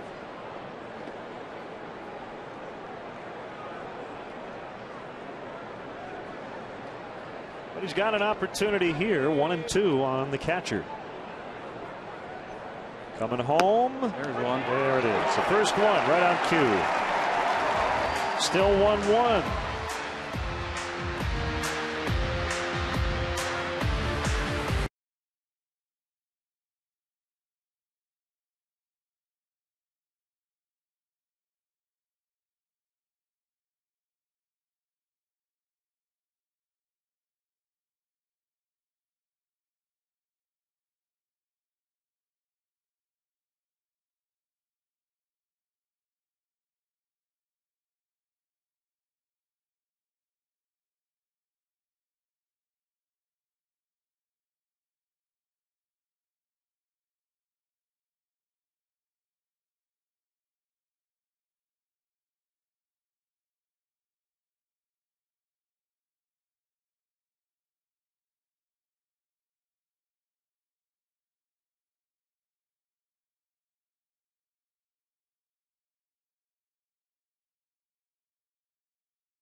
Francisco Liriano in a 1-1 tie. So this Liriano fella has allowed 2 runs or fewer in 76% of his starts this year. That's really, really good. There's only a couple of guys who've done it more frequently. Kershaw's one, and the other escapes me. Called strike to Murphy. Murphy, Lake, and McDonald.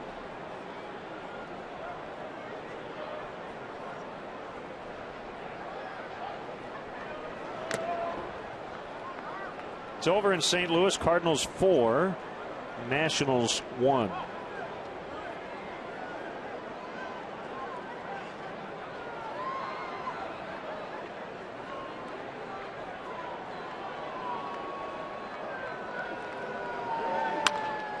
Base hit left field.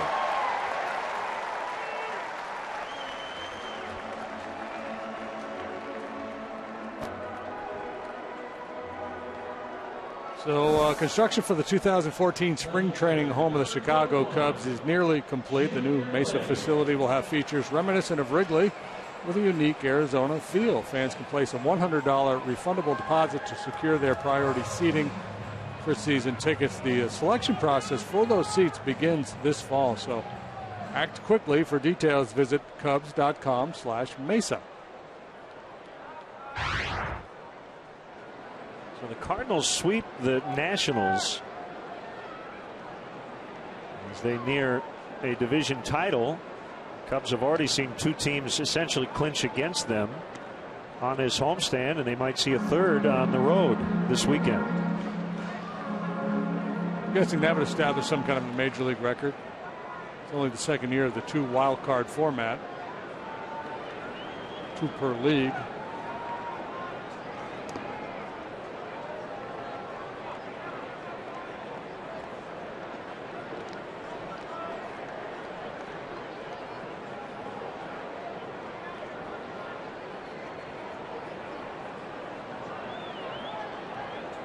So here's that note on Liriano. 19 of his 25 starts, he's allowed 2 earned runs or fewer. 76%. Kershaw has done it 78% of the time, and rookie Jose Fernandez 82% of his starts. That's a good note. Ben Mazzaro is the righty. Justin Wilson, who looked really good last night, is the lefty.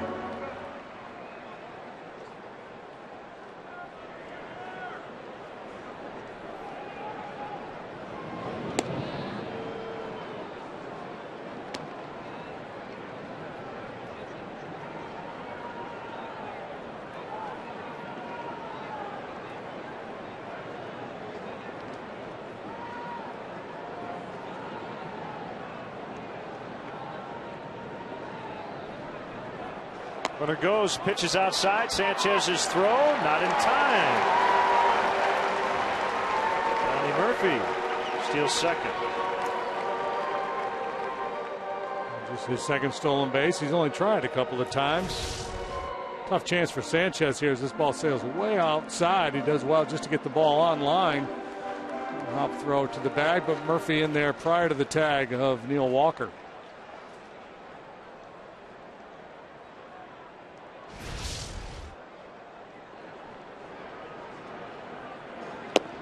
Swing and a miss.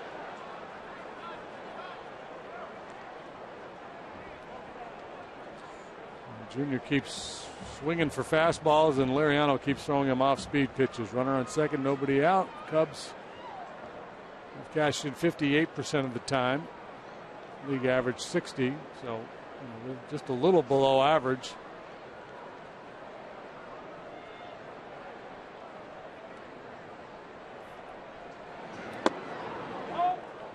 Showed bunt on a 2-1 and took it for ball 3. Just a bunt with 1 strike. McDonald on deck.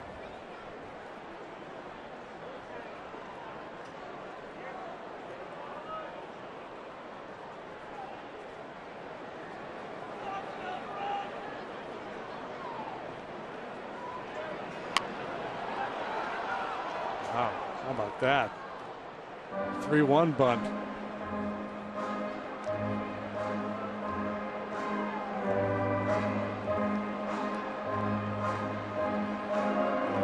That did not come from the dugout. I don't think so.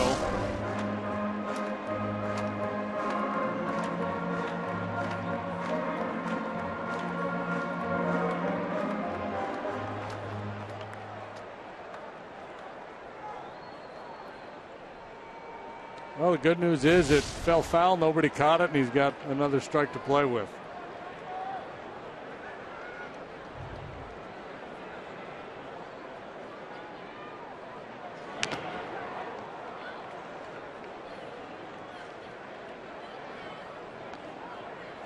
I may have seen it, but I'm guessing not.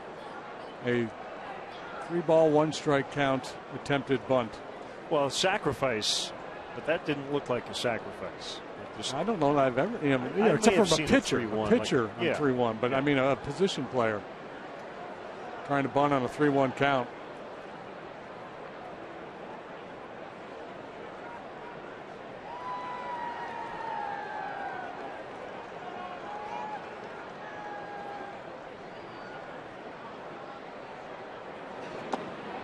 Ball 4.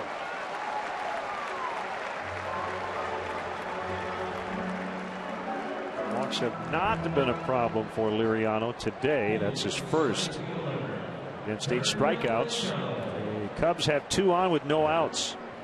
Well, and here's the guy who's had the best swings at Liriano today. Darnell McDonald with a couple of solid doubles.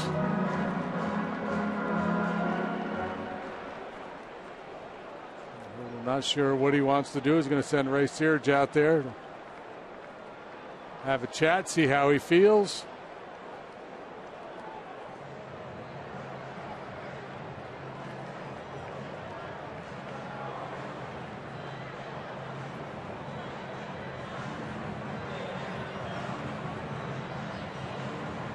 Well, Swain with the decision to make as well, with McDonald up there first and second, nobody out. He might be thinking about a bunt, but he's obviously had a couple of very good swings against Liriano today.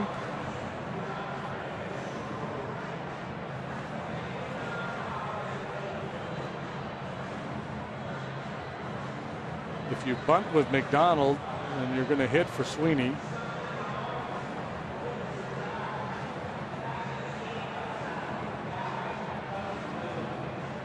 You've got a bunch of left-handed bats on the bench and switch hitter Deoner Navarro.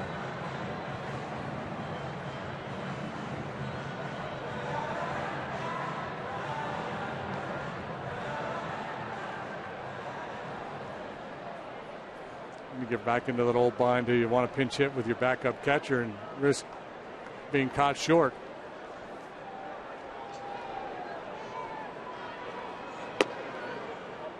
Miss the outside. 1 ball, no strikes.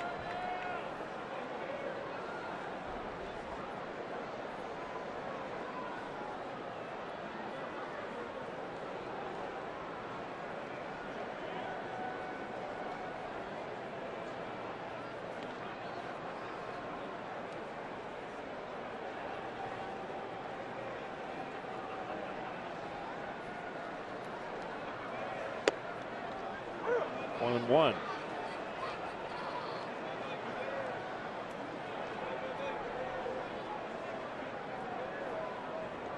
There's Deoner. Wellington Castile had arthroscopic surgery on his knee the other day. So it comes down to 2 catchers. 2 and 1.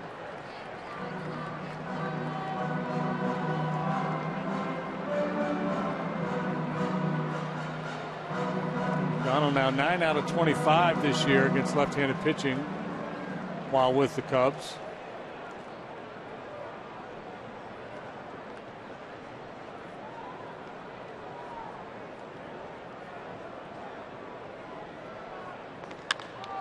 Driven to deep left center. Way back and gone. A 3-run homer. First as a Cub for Darnell McDonald.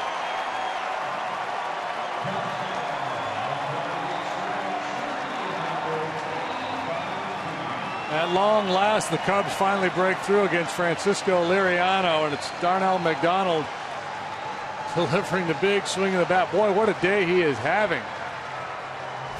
2 doubles, and now this. Today's Mazda drive to victory. Darnell McDonald, we just got done talking about the good work he's done against left-handed pitching, and he comes through in a big way. Drive to victory is brought to you by your local Chicagoland and Northwest Indiana Mazda dealers. That's it for Liriano. 4-1 Cubs.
In for Liriano. Cubs finally able to get to the tough lefty today. 4-1. Strike to Sweeney.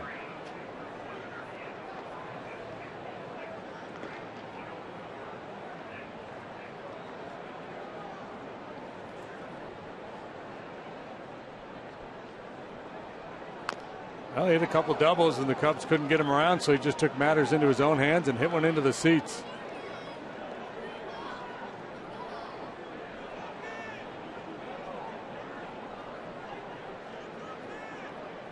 Double dinger for Darnell.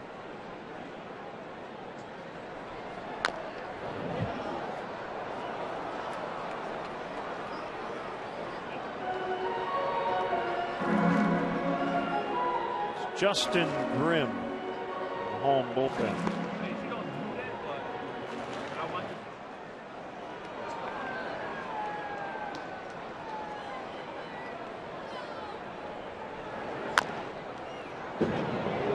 With a 93-mile-an-hour fastball, a slider that he makes liberal use of, and occasionally a changeup.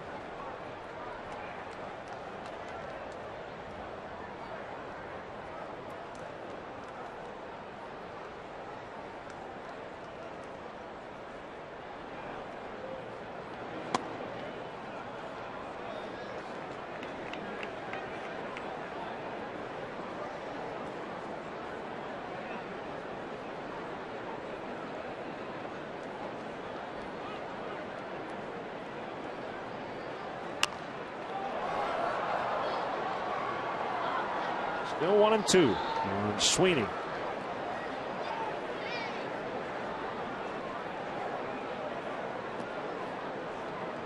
That's a home run ball.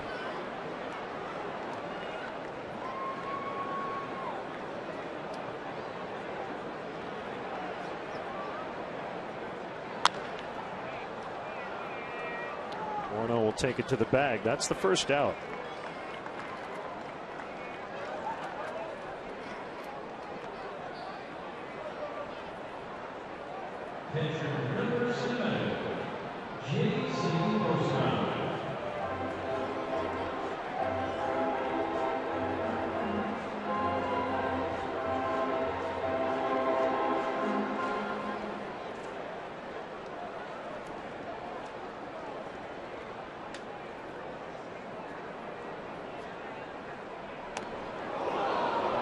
Scott just got hit on the left arm or hand.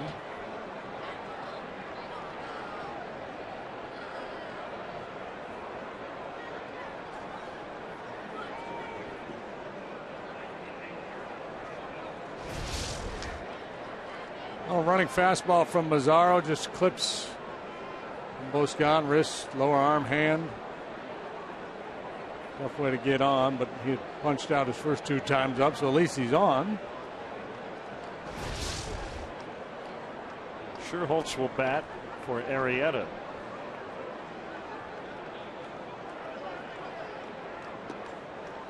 Red's probably pretty jacked up that their former mate Darnell McDonald just hit a 3-run blast against these Pirates. Now was with the Reds back in 2009.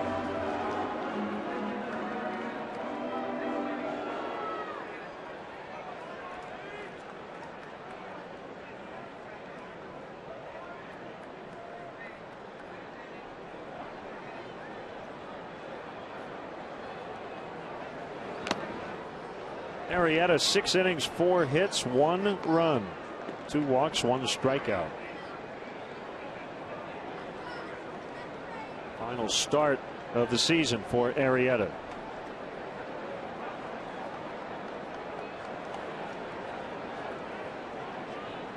His 9th in a Cub uniform, a chance to run his record to 4-2. He had a 3.94 ERA coming into this one, putting back-to-back starts together here to finish the season. It was 7 innings of 1-run ball last time against the Brewers. Finishes his campaign on a high note. ERA at 3.66.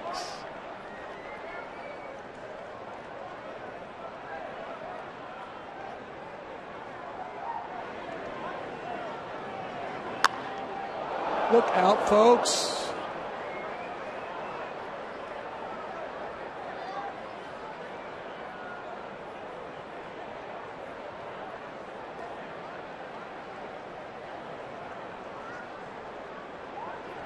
Zara, one of the unheralded guys down there in the Pirate bullpen, but he's had a very nice year. Come in, give them 2+ innings. Sometimes he had 1 relief outing of 5 innings.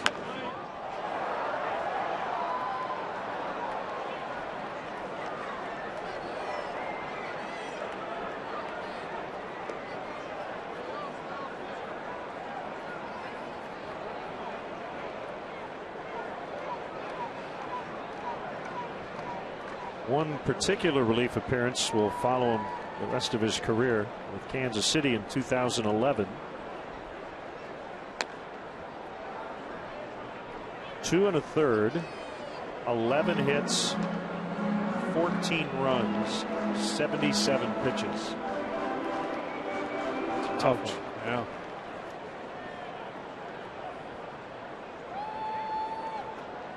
That'll test your sense of humor.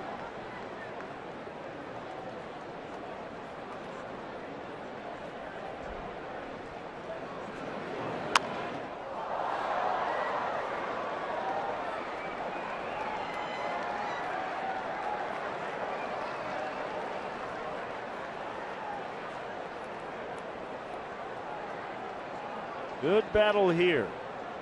Schuerholz, a pinch hitter. Cubs grabbing a 4-1 lead on a 3-run homer from Darnell McDonald.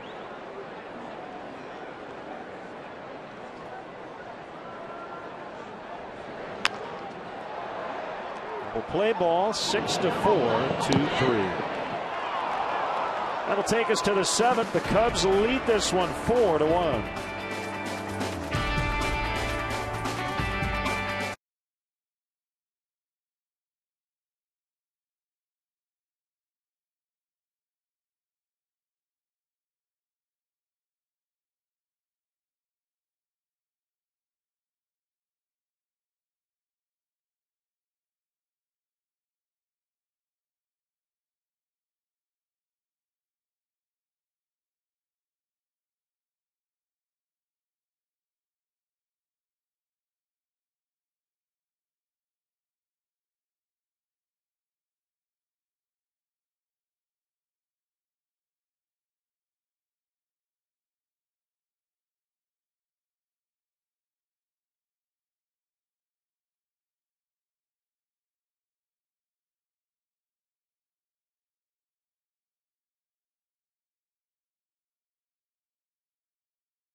our Budweiser fan cam. Summer has come and passed. The innocent can never last. Wake me up when September ends. Like my father's come to pass. 7 years has gone so fast. Wake me up when September ends. Here comes the rain again, falling from the stars, drenched in my pain again, becoming who we are. As my memory. Green Day, Wake Me Up When September Ends. Cubs baseball brought to you by Budweiser, the official beer of Major League Baseball. Great times are waiting. Grab some buds. Here's Justin Grimm. And a strike called on Clint Barmas. Cubs leading by 3. I feel like I should be asking people to sign my yearbook. Let's stay in touch. I remember you from math class. Right. You were awesome.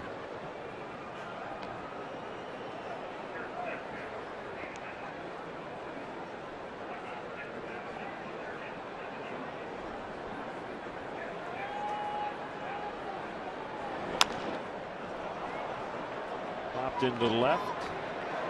It's Lake.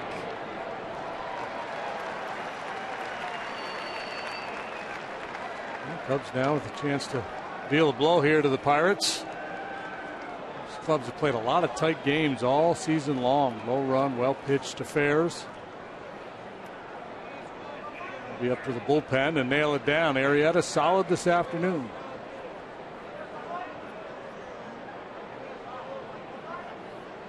Travis Snyder will pinch hit for Mazzaro. No, I'm sorry. Andrew Lambo.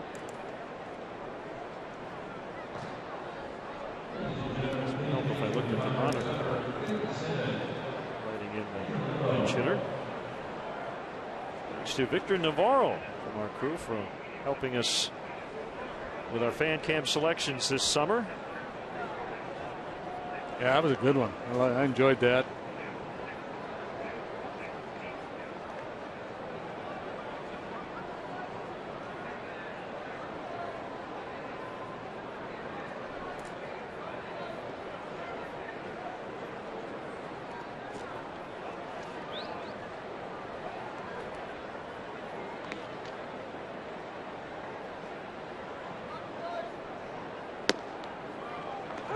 Good get over curveball for strike one. Grimm fastball, curveball change, and occasionally a slider, but he uses his curveball a heck of a lot more than the slider.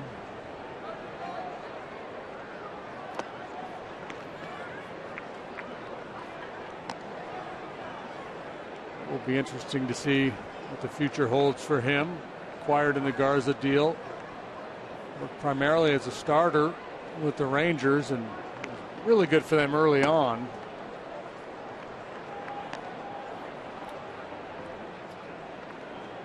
Ultimately did not end up posting really good numbers with the Rangers this year. James Russell, the lefty, is getting ready out there in the pen. Back by the Pirates minor league player of the year.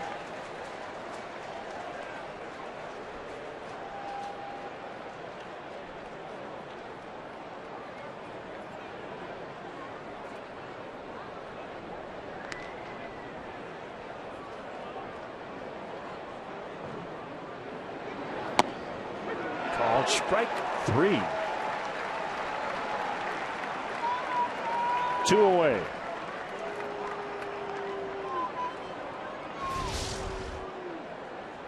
Good heater from Grimm. Looking that outside corner. And Justin made 17 starts with the Rangers, was 7-7, finished with a 6.37 ERA over there.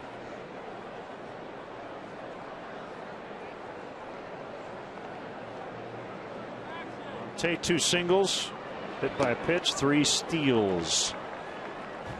Oh, it's a funky swing. Wrigley Field grounds crew will conduct the 7th inning stretch. Tunnel's a little crowded right now. September call-ups. Grounds crew. Foul tip, strike 2.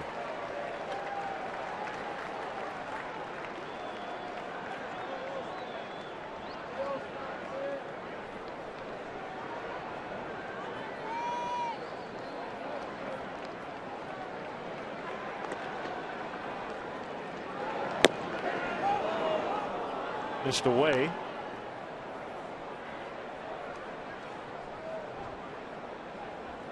$26,171 in the ballpark today. 2.642 million in through the turnstiles. 2,642,682.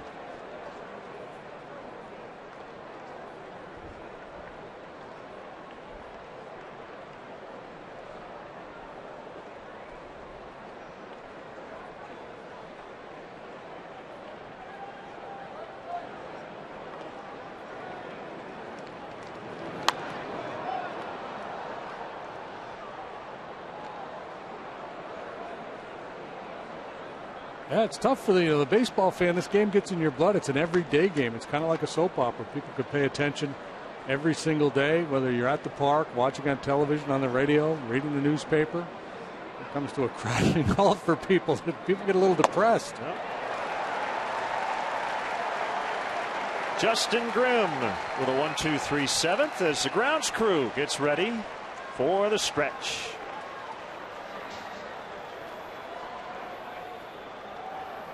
Ladies and gentlemen, today's guest conductors for Take Me Out to the Ball Game, the Chicago Cubs grounds crew.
'54th appearance. His team trailing 4-1. Appearance 53 was last night here. He allowed 1 hit, no runs. He walked a man, punched out a couple in 1 inning of work. Shadow's a bit of an issue here.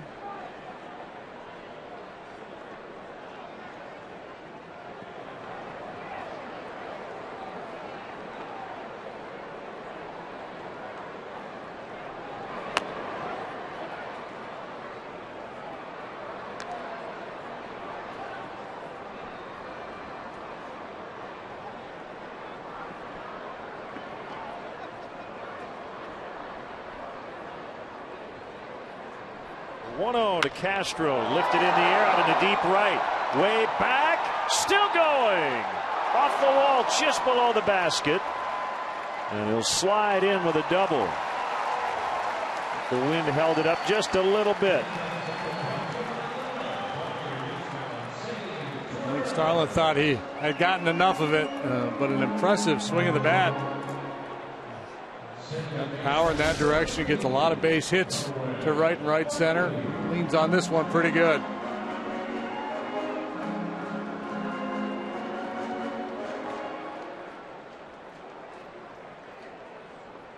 The hopeful eyes of a hitter going down the line, hoping that ball was going to leave the park just a little bit shy. Now you got to turn it on. All's well that ends well. Bunted foul by Barney. And now, as you get into the later stages, you've got a 3-run lead. Certainly makes all the sense in the world to play for a run here. Whatever you got to do to get that man over. Drop a bunt down, push a ground ball to the right side.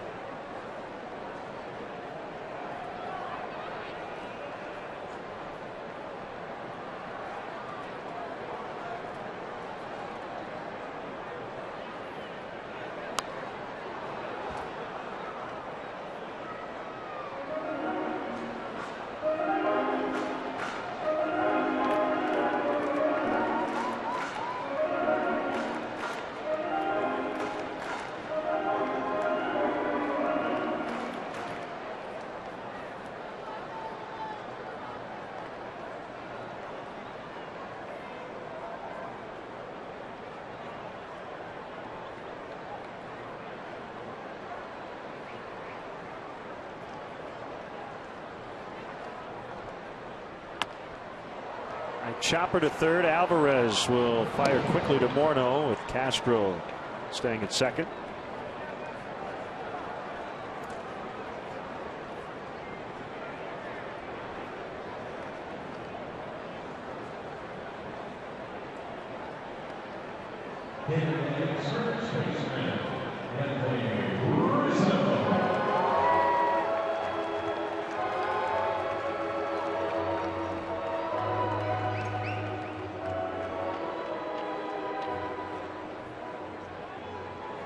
Rizzo will be intentionally walked with first base open. That's Genmar Gomez in the Pirates bullpen. A double play chance with Donnie Murphy on deck.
Two on, one out.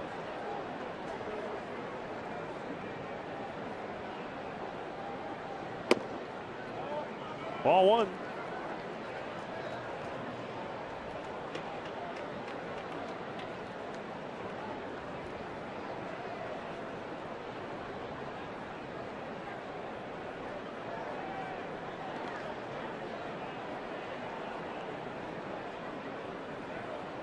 Morris coming home on a 1-0. Nice chest block by Sanchez. 2-0.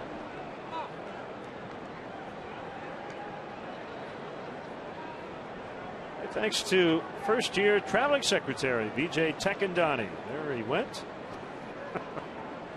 We had him for a second. There he is. Appreciate all his help taking care of our travel needs. It's a tough gig.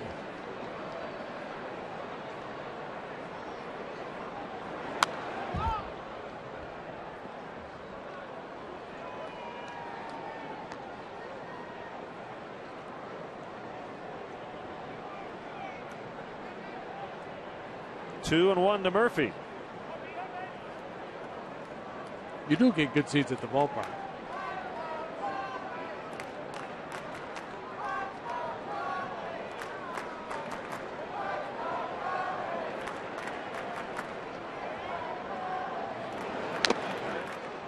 Two and two. With that sinker at 94 miles an hour. And we talked about this last night. The Pirates, like so many clubs, including the Cubs, very aggressive in terms of their defensive shifting, the positioning.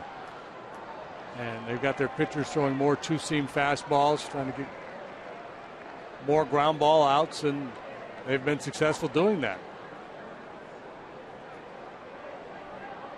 Highest ground ball rate in the league, the Pirate pitching staff.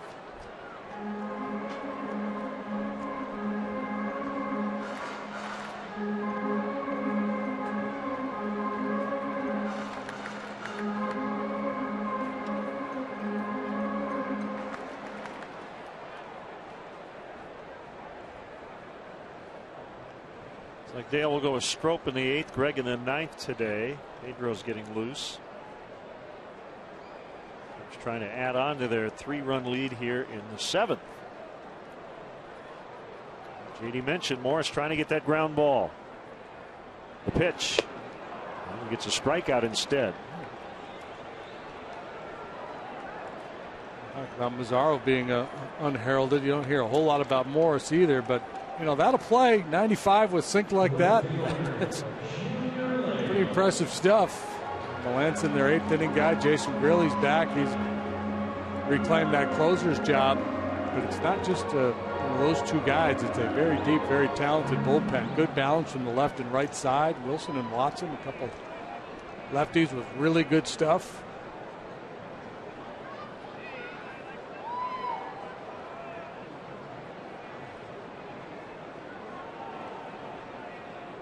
Up to Lake. 0 for 2 with a walk and a run. Gets away. Both runners will move up. A wild pitch.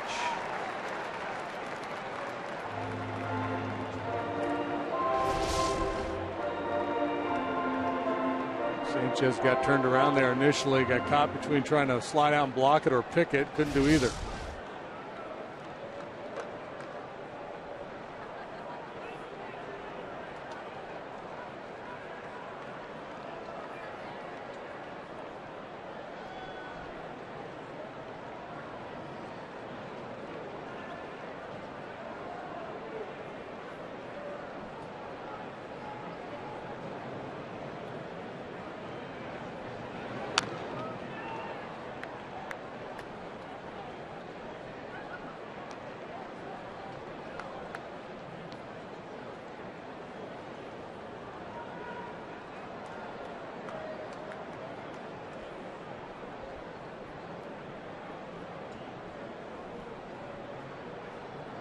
Castro doubled to start the inning. Marnie grounded out to third. Rizzo intentionally walked. If he struck out, both runners moving up on a wild pitch. Now 2-1 on Lake.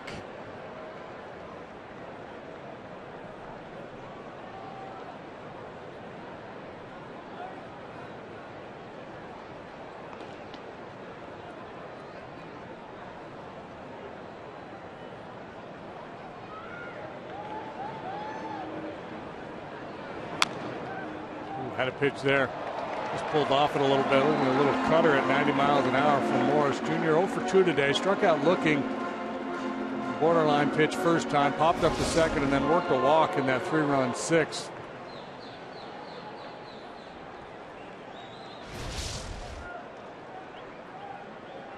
CM Punk in front of VJ Tekendani. Laura Ricketts, Cubs board member, joined the ball game.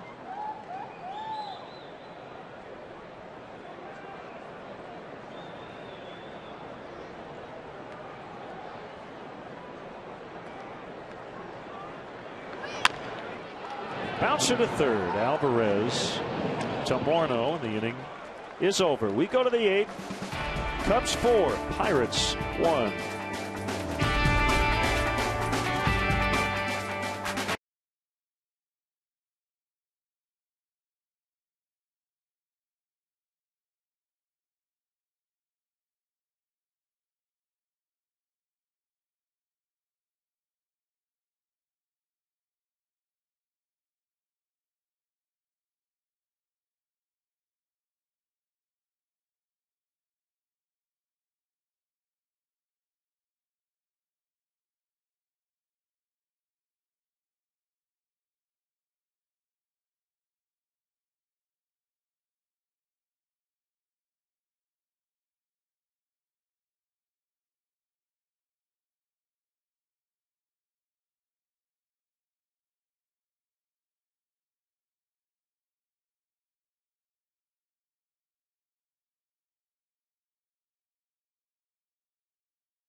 Baseball, brought to you by Bud Light Music First.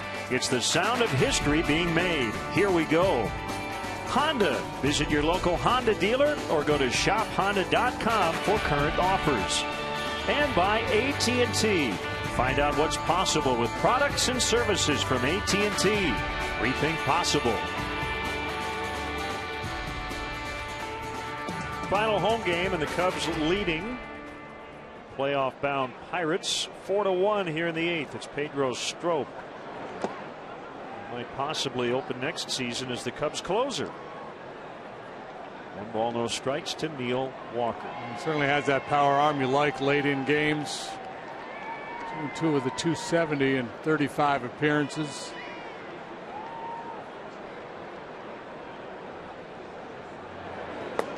Putting on a Cub uniform, he's struck out just under 30% of the batters he's faced. He's cut his walk rate way down. Obviously, you having gone through the Marmol deal here, you want a guy who throws strikes, and you don't have to be just a guy who paints all the time and never walks anybody. With power arms, a lot of strikeouts, sometimes walks are part of that equation. So you can live with some, and even Marmol, even there's some years where he was walking a bunch of guys, but he was so hard to hit, he was still effective.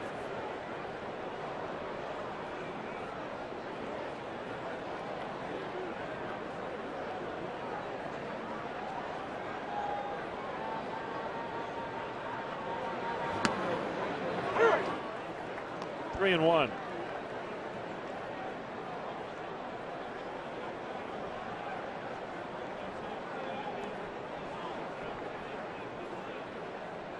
Every pitch has a plan. This time, just pump it over the heart of the plate. You got a 3-run lead. Aired to left. Lake is there. Sign of a good fastball. Live arm guy. 3-1. Sitting fastball. Still late.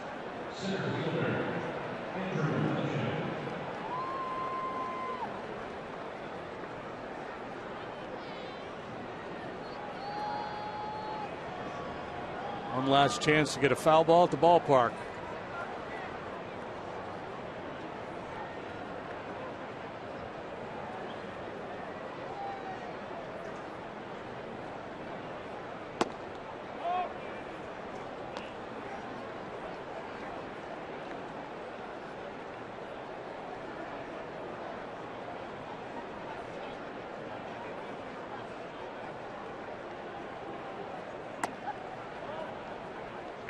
Three and 0 on Walker. 2-0 now to McCutchen.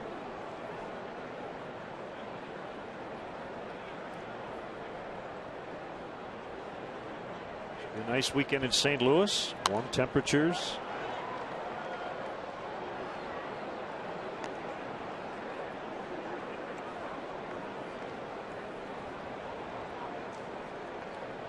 Travis Wood, Lance Lynn Friday night.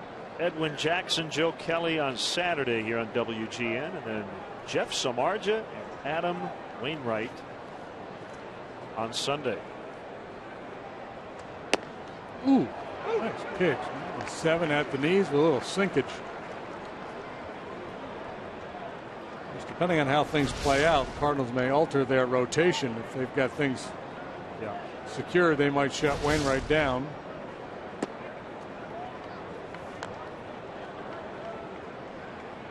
If you're in a battle for the best record, the Braves, decisions Cardinals will have to make as well.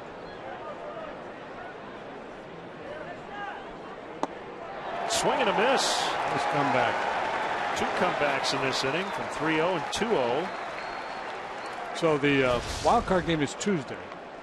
When would the division series start? Thursday? The NL Thursday and one of the other Friday. I think it's like 2 games Thursday, 2 games Friday. Not exactly sure, but that sounds about right.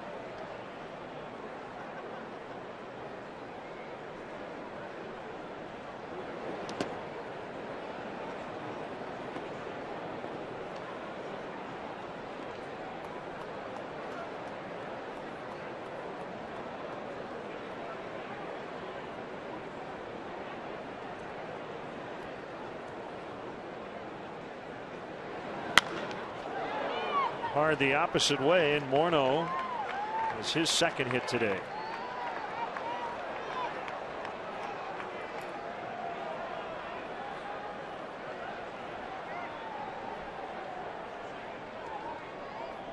Walk, double, single, last 3 trips to the plate for Morneau.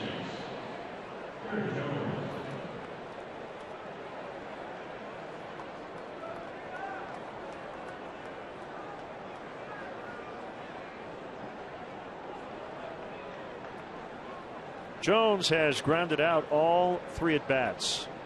Short to second to first.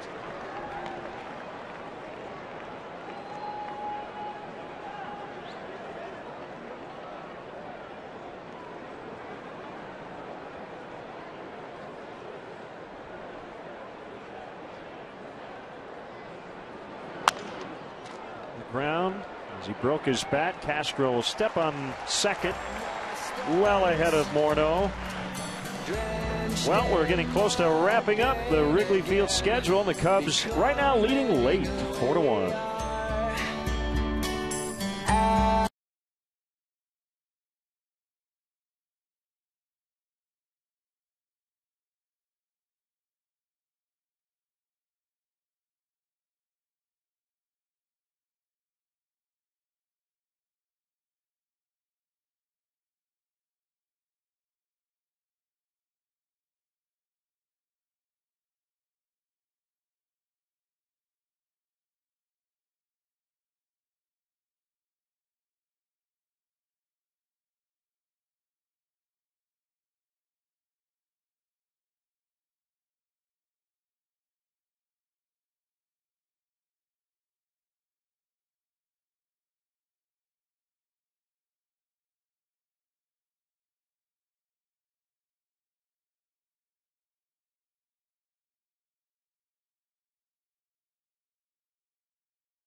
McDonald's day. 3 for 3, 2 doubles, go ahead 3-run homer. He will lead off the bottom of the 8th against right-hander Jenmar Gomez. Has been a utility pitcher for the Pirates this year, working both as a starter and a reliever. 8 starts, 24 times out of the pen, 3-0 with a 3.20 in 32 games. That's a lot of 3s and 2s. It's kind of stuff we focus on this time of the year. Fastball, likes to sink it, gets a lot of ground balls. Slider, cutter, change. Even flip up the occasional curveball. He'll need his whole bag of tricks to get Darnell McDonald the way he's swinging it today.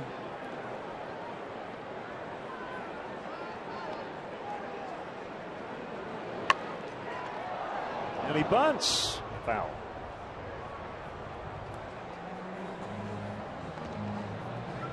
Darnell's been really good against the left-handed pitching this year. He hasn't had that many at-bats against righties.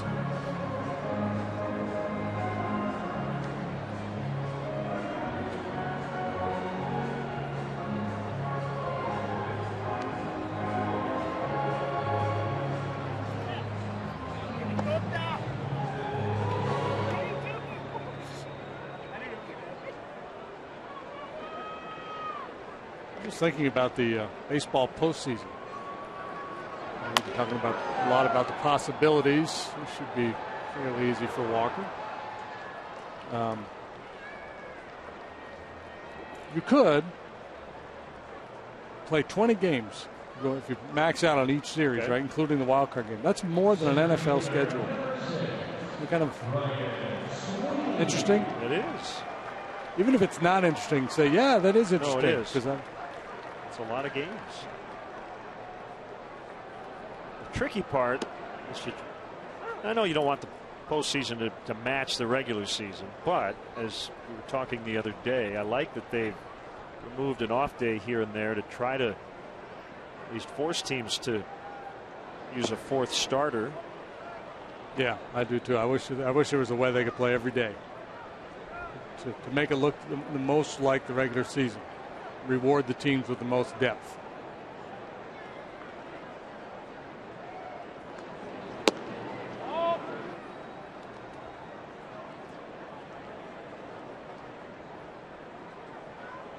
Two and one on Sweeney.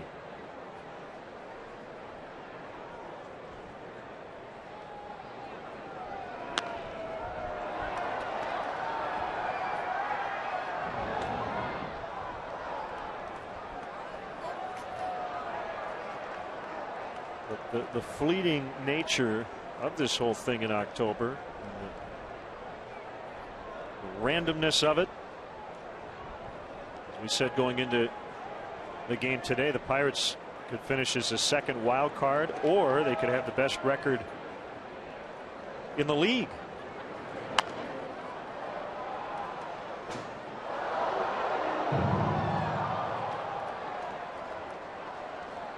And if they play in the wild card game and don't win, their season will last 2 days longer than the Cubs season.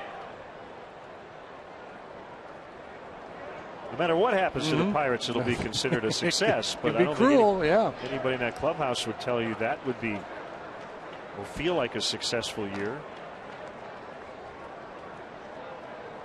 The Braves, you really feel like they have put pressure on themselves after their early exit last year, and all the early exits they had during their long run of playoff appearances. It's right under the glove of Morneau, and a stumble by Walker. He couldn't make a throw.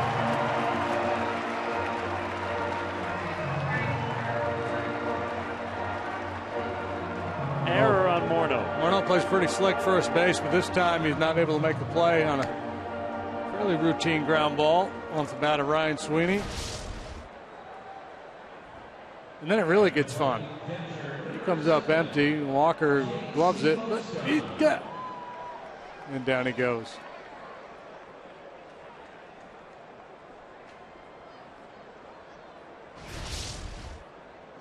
He was just willing to take the sack there and not risk the interception.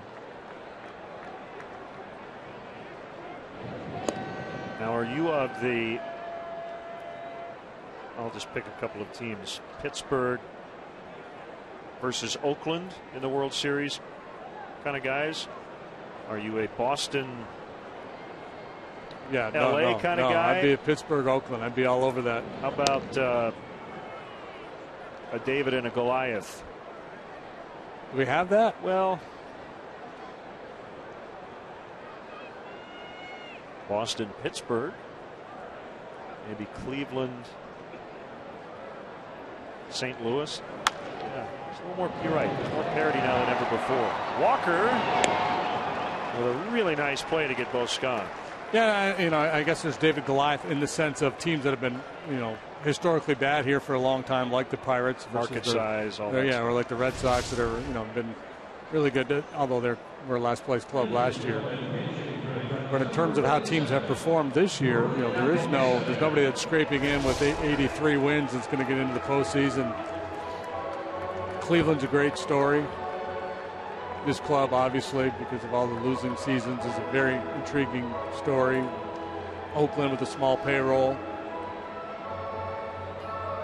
And actually, when I say parity, I don't know if that's true. I do think that there's parity at the top and parity at the bottom. There isn't much of a middle class, is there? As I look right now, just a very small handful of teams have a chance to finish around 500. Nobody in this NL Central. will be within 9 games of 500 most likely.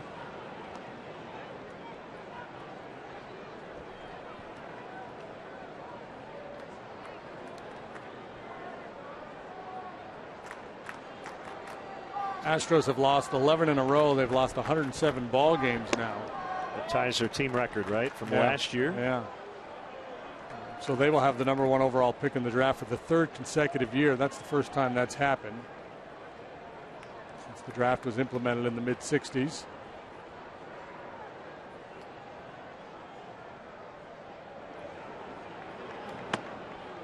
And, 1 and 2. And I think that's maybe the next hurdle for baseball. Hurdle, maybe not the right word, but issue for baseball to deal with, this whole idea of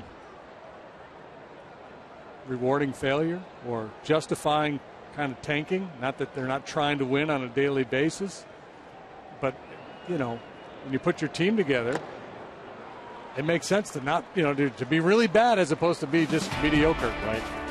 We go to the 9th. Cubs leading 4-1.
Let's take a look at our Budweiser player of the game, Darnell McDonald. Best performance as a Chicago Cub.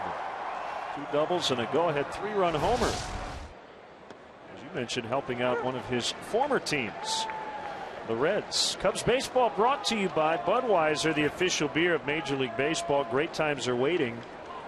Grab some Buds. Due in part to his performance today. If the Cubs win this game, the Reds won't have to sweep. They'll have to win 2 out of 3. Grab the home field in the wild card round.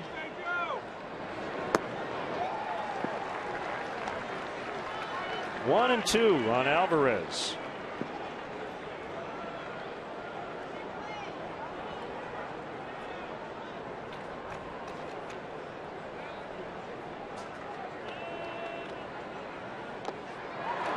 Got him.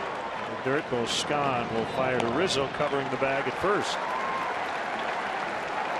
Good start for Greg here in the 9th. He was the loser on Monday in the opening game of this series. Gave up a go-ahead, proved to be game-winning home run to Starling Marte in the top of the 9th.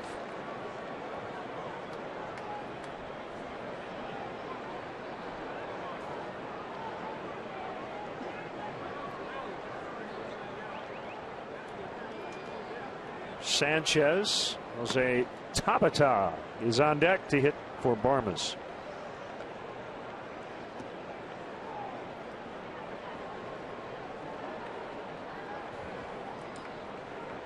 Trying to nail down his 33rd save.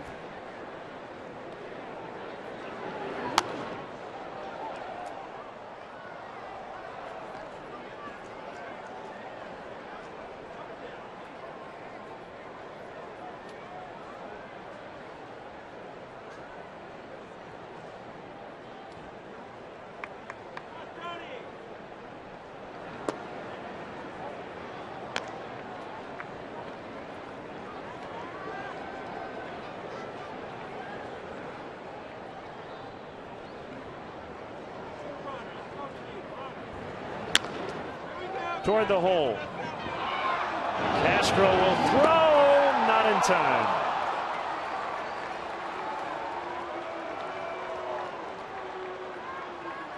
He knew he had time with the catcher running, but he just kind of let that ball play him. Charged with his second error today.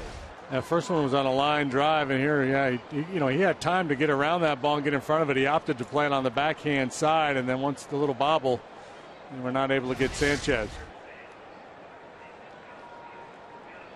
Felix P.A., former Cub, will run for Sanchez.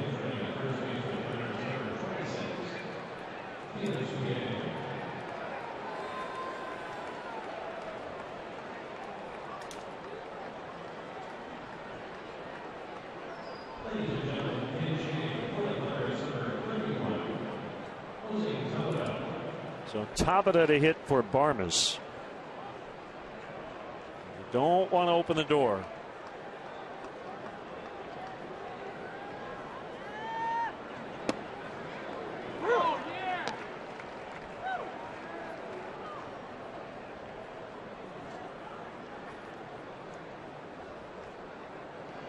Merlin Byrd on deck.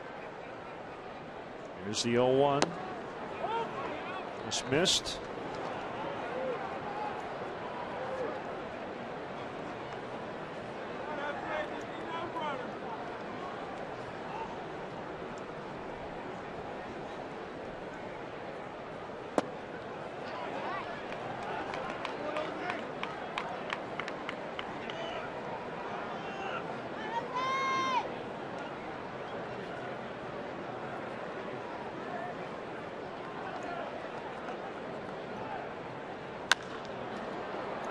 The right field line, slicing, out of play.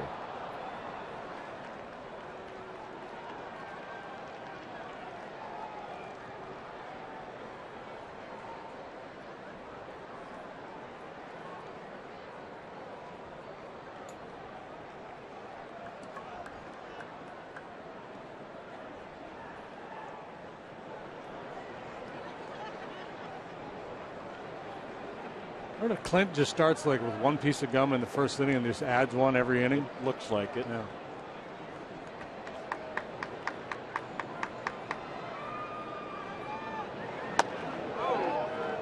Three and two the count.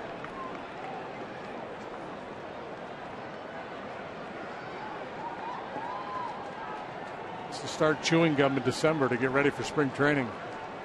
To loosen up his jaw. Right center. Sweeney will not get it. PA will be sent by Nick Leyva around third. He'll score. It's a triple for Tabata, and it's a 4-2 ball game, and the tying run will come to the plate. Well, that door you talked about, it's officially open.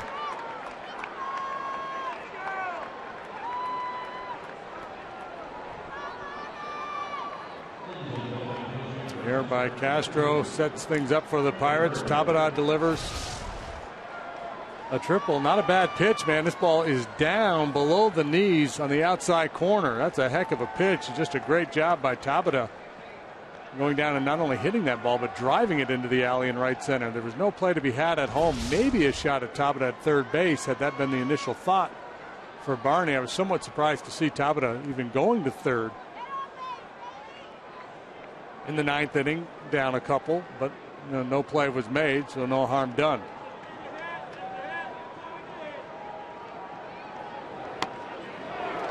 Marlon Byrd swinging strike one. Pinch hitting in the pitcher spot. And the real intriguing guy on deck, Marte. 2 at-bats against Greg in his career, and he's gone deep both times. Game winner on Monday, tied the ball game back in July. 0-2.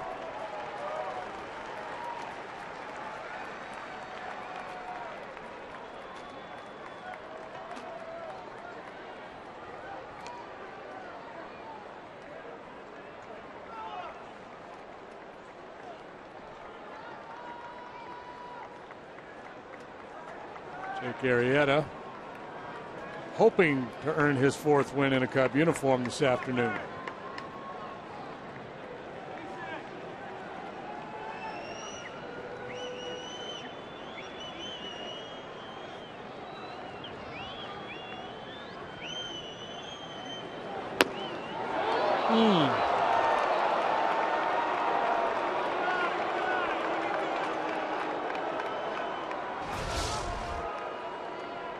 They missed. It wasn't by much. Good call.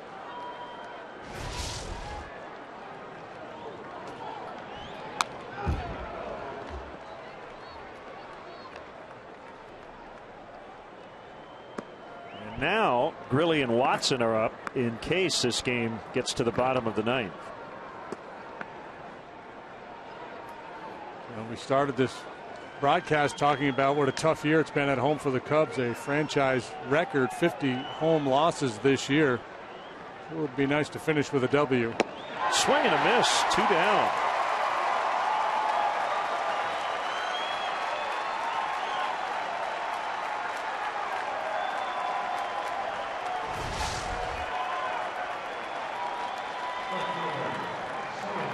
Good sinker, gets the job done. So it sets up Greg versus Marte. Part 3.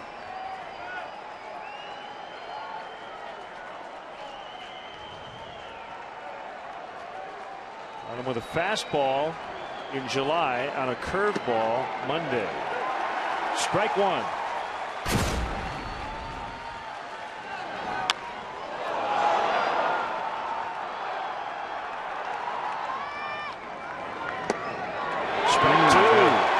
Despite their personal history, Marte not going to scare Greg out of the strike zone here. 2 real quality pitches here to get things started.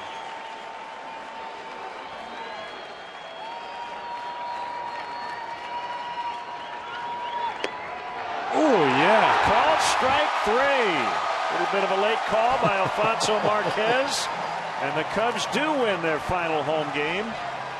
They avoid the sweep. Sweet redemption for Kevin Gregg. He wasted no time. Boy, did he make quality pitches to Marte. Perfect fastball to finish him off. A little drama at the end, but the Cubs hang on. And just kind of remain status quo here in the Central.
Gesture by the Cubs players and staff, acknowledging the fans here at Wrigley Field. Darnell McDonald is with us. Couple of doubles and a game-winning 3-run homer. That was fun. Yeah, it was fun. A lot of fun. Winning's always fun. Liriano's been so tough against the Cubs this year, so tough against left-handed hitters. You knew it was probably going to be a right-handed bat to do some damage against him, if anybody today. You stepped up in a big way. It has to feel good to do it not only today, but against a guy as good as Liriano. Yeah, like you said, Liriano, man, he's tough, and to be able to come in and get a couple knocks, and especially a team like this, we're trying to get to where they're at, and to be a playoff team, and it's good for us, to be able to play these guys down the stretch and try to finish strong. Darnell, last thing, I know you're not scoreboard watching necessarily, but I'm sure your former Reds teammates didn't mind. Here we go. Look out. Look out. Look out. Whoa! Got him. Got him. Nice job today. Thank you. Thank you, guys. Good job, man. The W flag will fly today. 4-2 Cubs, your final.